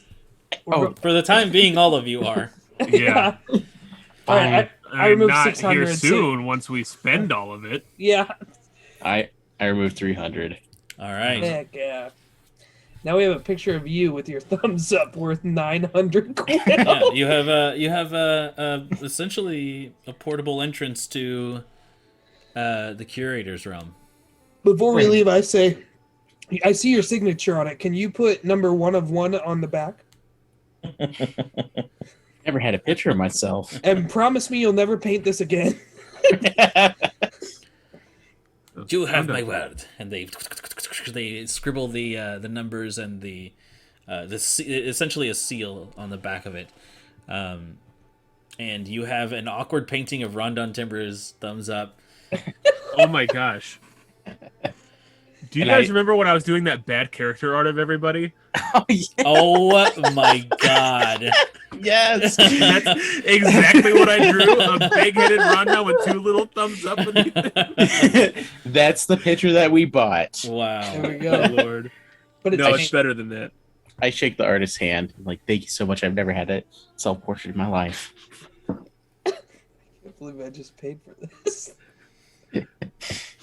Or a portion of it. I paid 2/3. Yeah. As we're leaving, I stop for a moment and I linger on a lesser value portrait of just a willow tree in the sunlight and spend some time, just, 10 seconds or so. Take a deep breath and I follow you guys out. And then I go, come on, Dame, we got a steal here.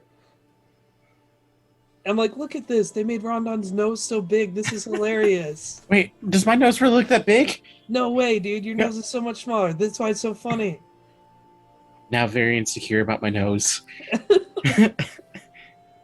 Don't look at me. Don't. Stop. Stop staring. Maybe it is accurate.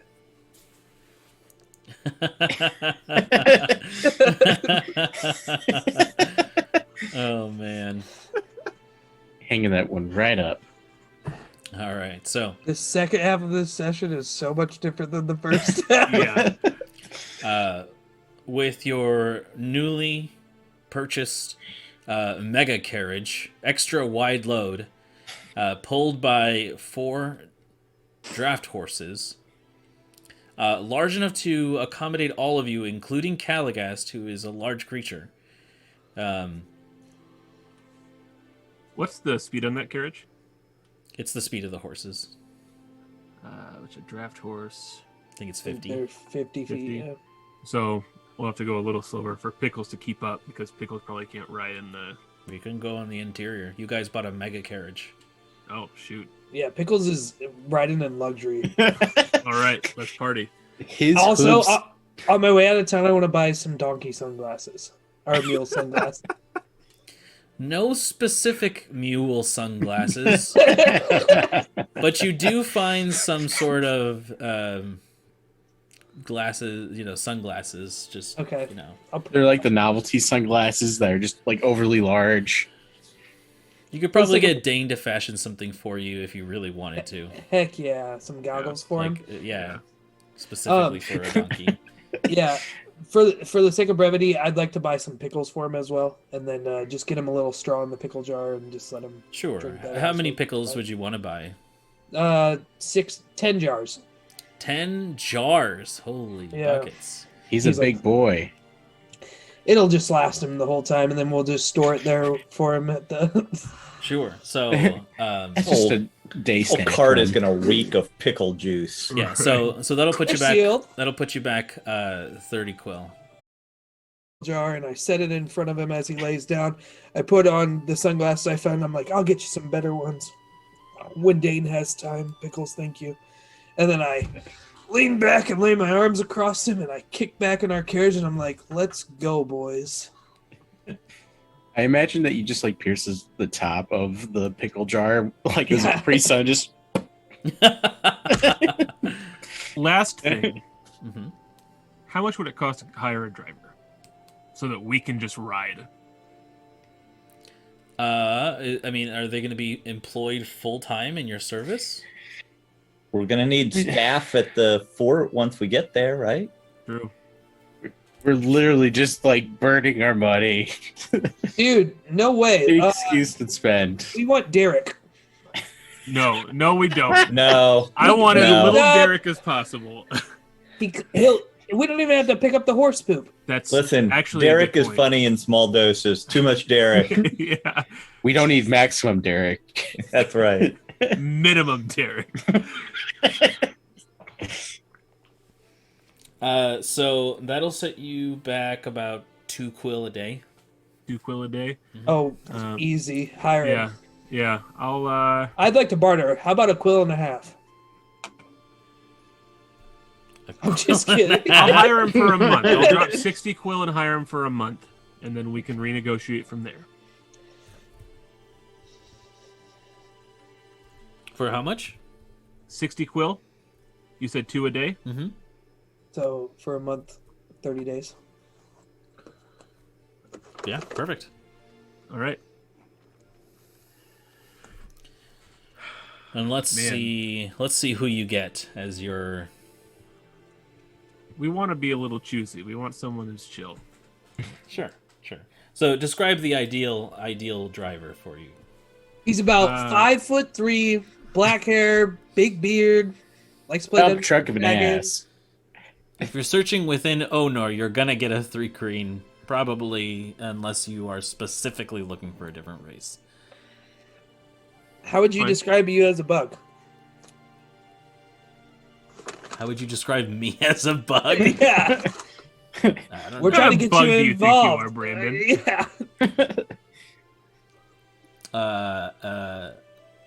Let's see, a Hercules beetle, Oh heck yeah. Okay, Perfect. that's what we choose. Beautiful. big and round and bearded. All right, I like it. What does the bug beard look like? Just like organic fiber, like Okay. you know. Oh yeah, I guess they have like the tiny hairs. Yeah. Dude, Hercules beetles are so sick. Right.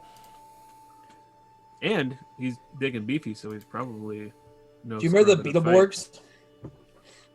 Just like Yes. interjecting from nowhere. As far as personality wise, Mhm. Eric would be looking for somebody not who isn't necessarily going to fight, but isn't going to panic and take the wagon away while we are fighting if someone Right. should happen to attack us. Right. Keep the car close. Keep it running. It's just the draft horses like dressage in place. This, I don't know if that's the correct verbiage for what You had me convinced. dancing horses do, but That's funny.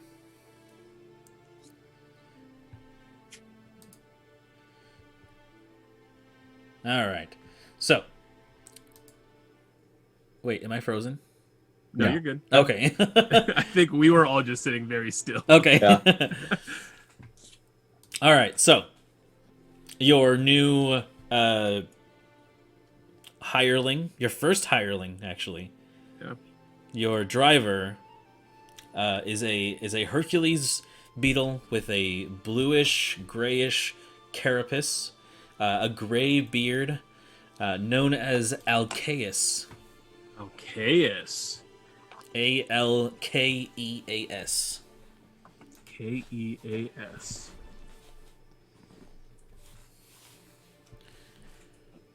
I'm so happy. Tonight has gone so well. Including the sad goodbye, but like overall, very happy.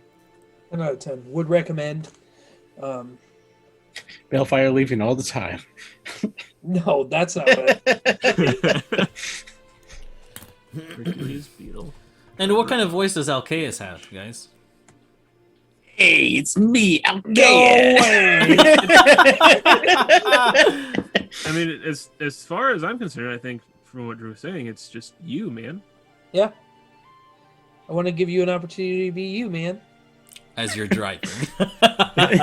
You That's are right. higher. Our lackey. Yeah. You serve us. Yeah. That- Shine my shoe, peasant.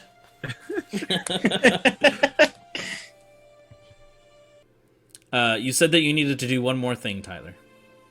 Yeah, I guess once we're traveling, if we're going to be on the road for any extended length of time, I just need.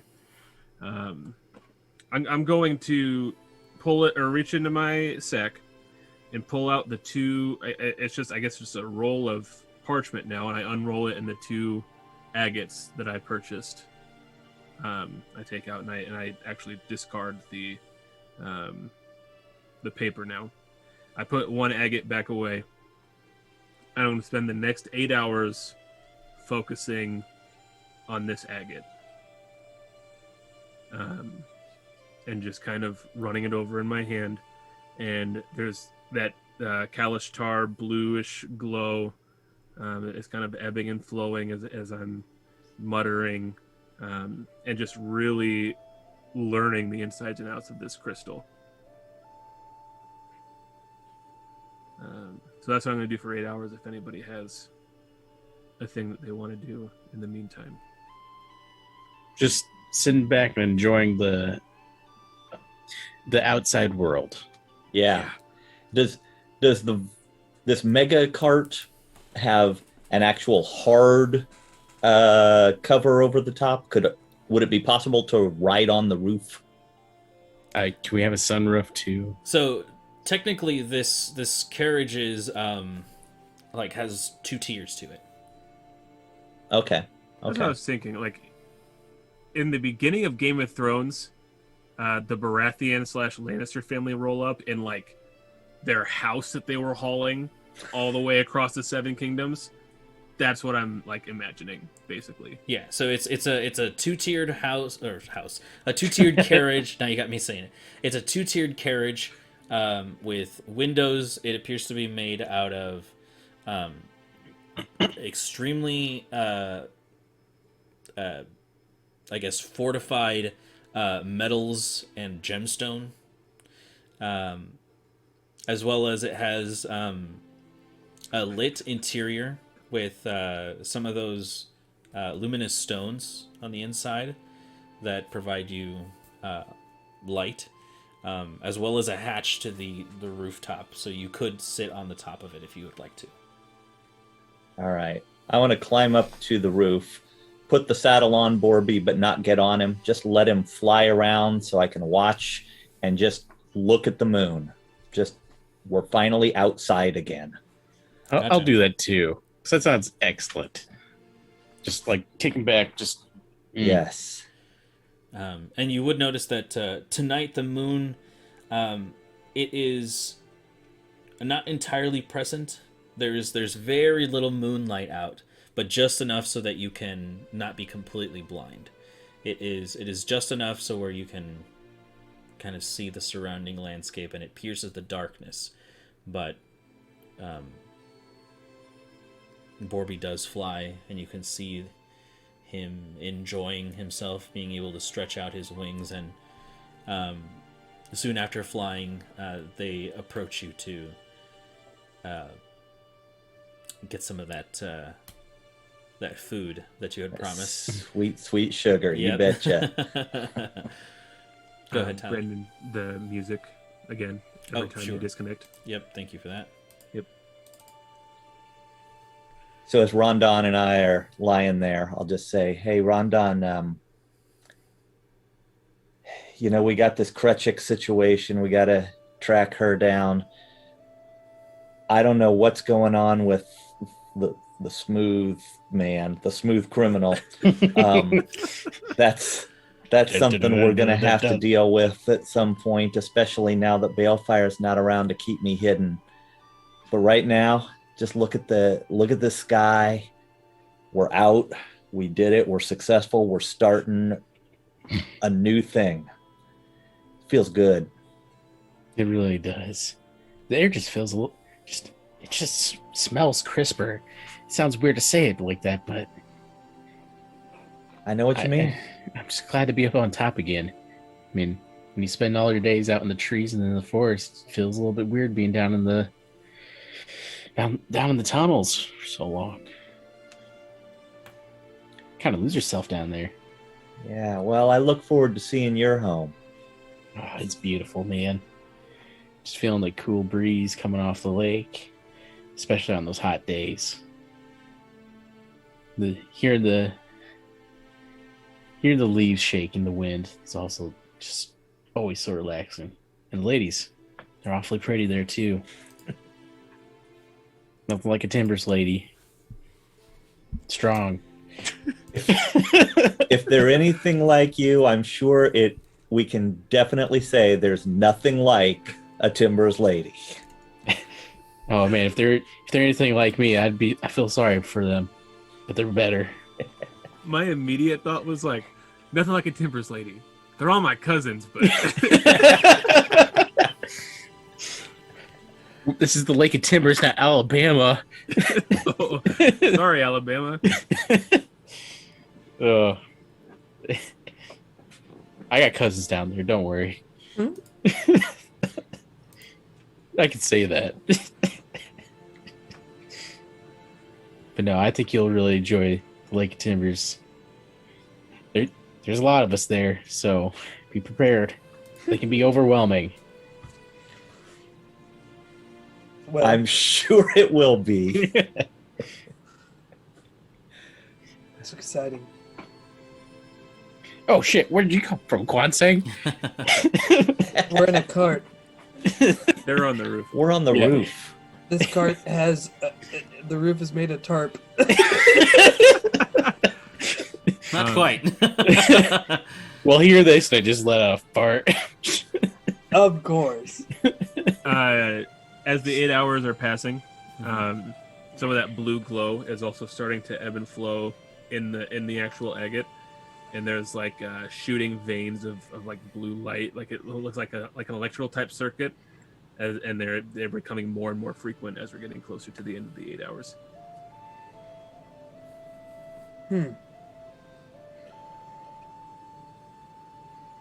Gotcha. Eventually, the time comes close for the 8 hours to have elapsed.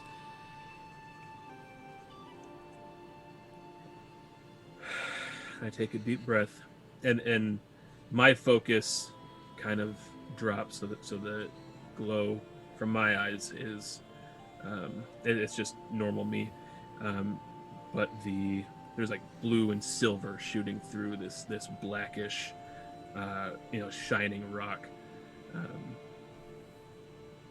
and I hold it in my hand, And I stand up, and I go over to where I assume Kwanseng is kind of leaning against Pickles. Mm-hmm. And I kind of kneel down. Kwanseng, I know how hard it was for you when we lost Pep. And I know that you've felt her loss more than the rest of us. And I wanted to do something for you, and I didn't know what, but I thought this might be something that could bring you joy, I hope. And I will reach out with the agate, and I will touch Pickles right here on the forehead and cast Awaken. Okay. Guess And what? Awaken. as the magic seems to flow through the agate from Dane into Pickles, does the agate is it consumed? The agate is consumed. This gemstone essentially crumbles to dust, and the scattering dust seems to all latch itself onto Pickles' face. You can see the sparkling kind of blue energy seep into him. What did you do, Dane? Hold on, and I'll take a step back. And I'll settle in to see what happens.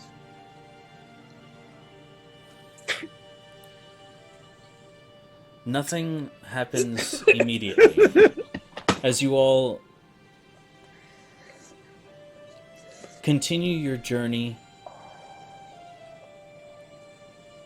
finding your way to whatever next part of the adventure is, having moved on to a different chapter, and temporarily having not lost, but separated from a very valuable member of your party. The open air and the night sky carries with it a breeze of hope, of progression, of adventure.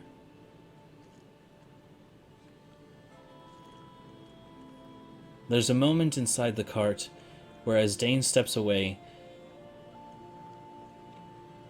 Pickles turns his head toward you. His gaze meeting yours, your eyes lock.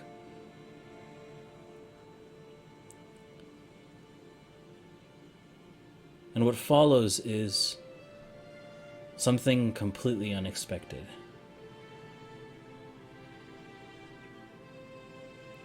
A voice speaks out and says, "Hello there, friend." And that's what we'll pick up next time. Oh my god! Bro, Hey, it's me, Pickles. How we doing? yo, that's dope. Does that last forever? Yes. What? Yo, dude, thanks, Tyler. I've been planning that for a long time. I mean, you remember when I bought those agates? Like, Yeah. that's- Yo, I had no idea that's why you did that. Yeah. Oh my god. I am a talking pack mule. Dude, this is going to bring us so much gold, such a circus act. I'm gonna milk you for all you're worth, Pickles. So just 3 shows a quick- day. to he gains an intelligence of 10. He gains the ability to speak Common. It's one language I know. I'm going to pick Common because that's, you know, That makes I'm not going to sense. pick like, you Draconic. know, Druidic. Yeah, Draconic. You can only speak to dragons. Pickles the dragon tongue. That would be actually super tight. He's charmed by us for 30 days or until one of us does anything harmful to it. When the charm condition ends, he chooses whether to remain friendly based on how we treated it while it was charmed. So, Oh, just yeah. we just won't beat it. You stupid duck! Why aren't you making more waffles? What? Oh, Shrek. Shrek, yeah. Yeah. Give me a second. In the morning, I'm making waffles. Well, good job, Thank guys. you, Brandon. Wow. How cool. We move on to the next part of the adventure, having finally escaped the abyss. Yeah. We'll see what the Lake of Timbers, the Druid's Grove, and eventually Fort Varus has in store for you all as you essentially now move into a new home, a base of operations, somewhere where you can place down roots and spread your influence on this world and hope to eventually restore order. Cool. You passed the Definitely. tutorial. All right. Now the game begins. Quick question. Yeah. Did we get a map to where we're going? Or did we just say, all right, Alcaeus, drive? That's true. We were going to be escorted, and then we didn't take the escort. We didn't take the escort. We'll say that Alcaeus is the escort. Okay, perfect. Perfect. I like that because we are not prepared for this. It's not.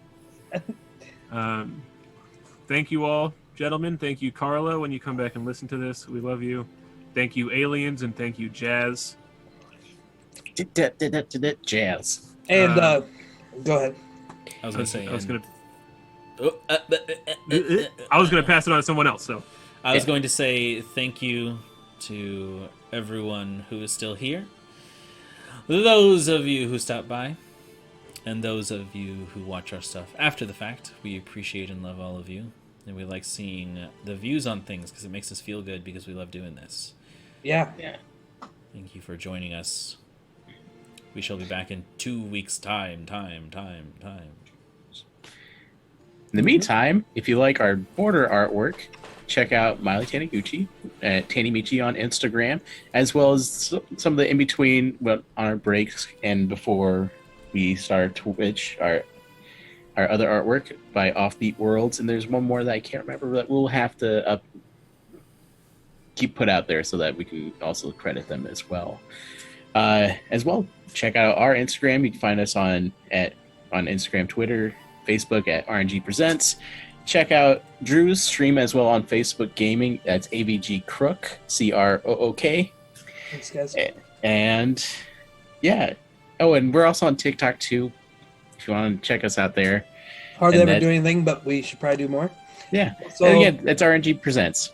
also below, you will usually find the links to everything. If you're listening on podcast, you're not going to find anything. Probably, maybe. there's links in the. Oh, do you put the podcast links in description. there? Perfect. Show notes. Okay. Yeah, so then all of that stuff you can find, who does our music, who does what. And then one more thing, I want to just give a shout out to our two new followers on Twitch, the York Hispanic and Spars324. Thank you so much for following us. Hey. Thank you a ton. Yeah, we're very grateful. Yeah, snips. Small things like dropping some things in the chat may seem inconsequential, but it lets us know that people are here, and it just feels good, you know? So thank you. Yeah. That's it. Also, I just realized that we're in the chat, but I'm just looking at chat right now, and I just touched Pickles on the forehead. So they're like, "Oh, what's going on?" Yeah, it's perfect. Sorry. You're good. All right, That's it. All right. that's it. Thank you all for joining us. Be well and farewell, and have a pleasant tomorrow. Good night. Very well.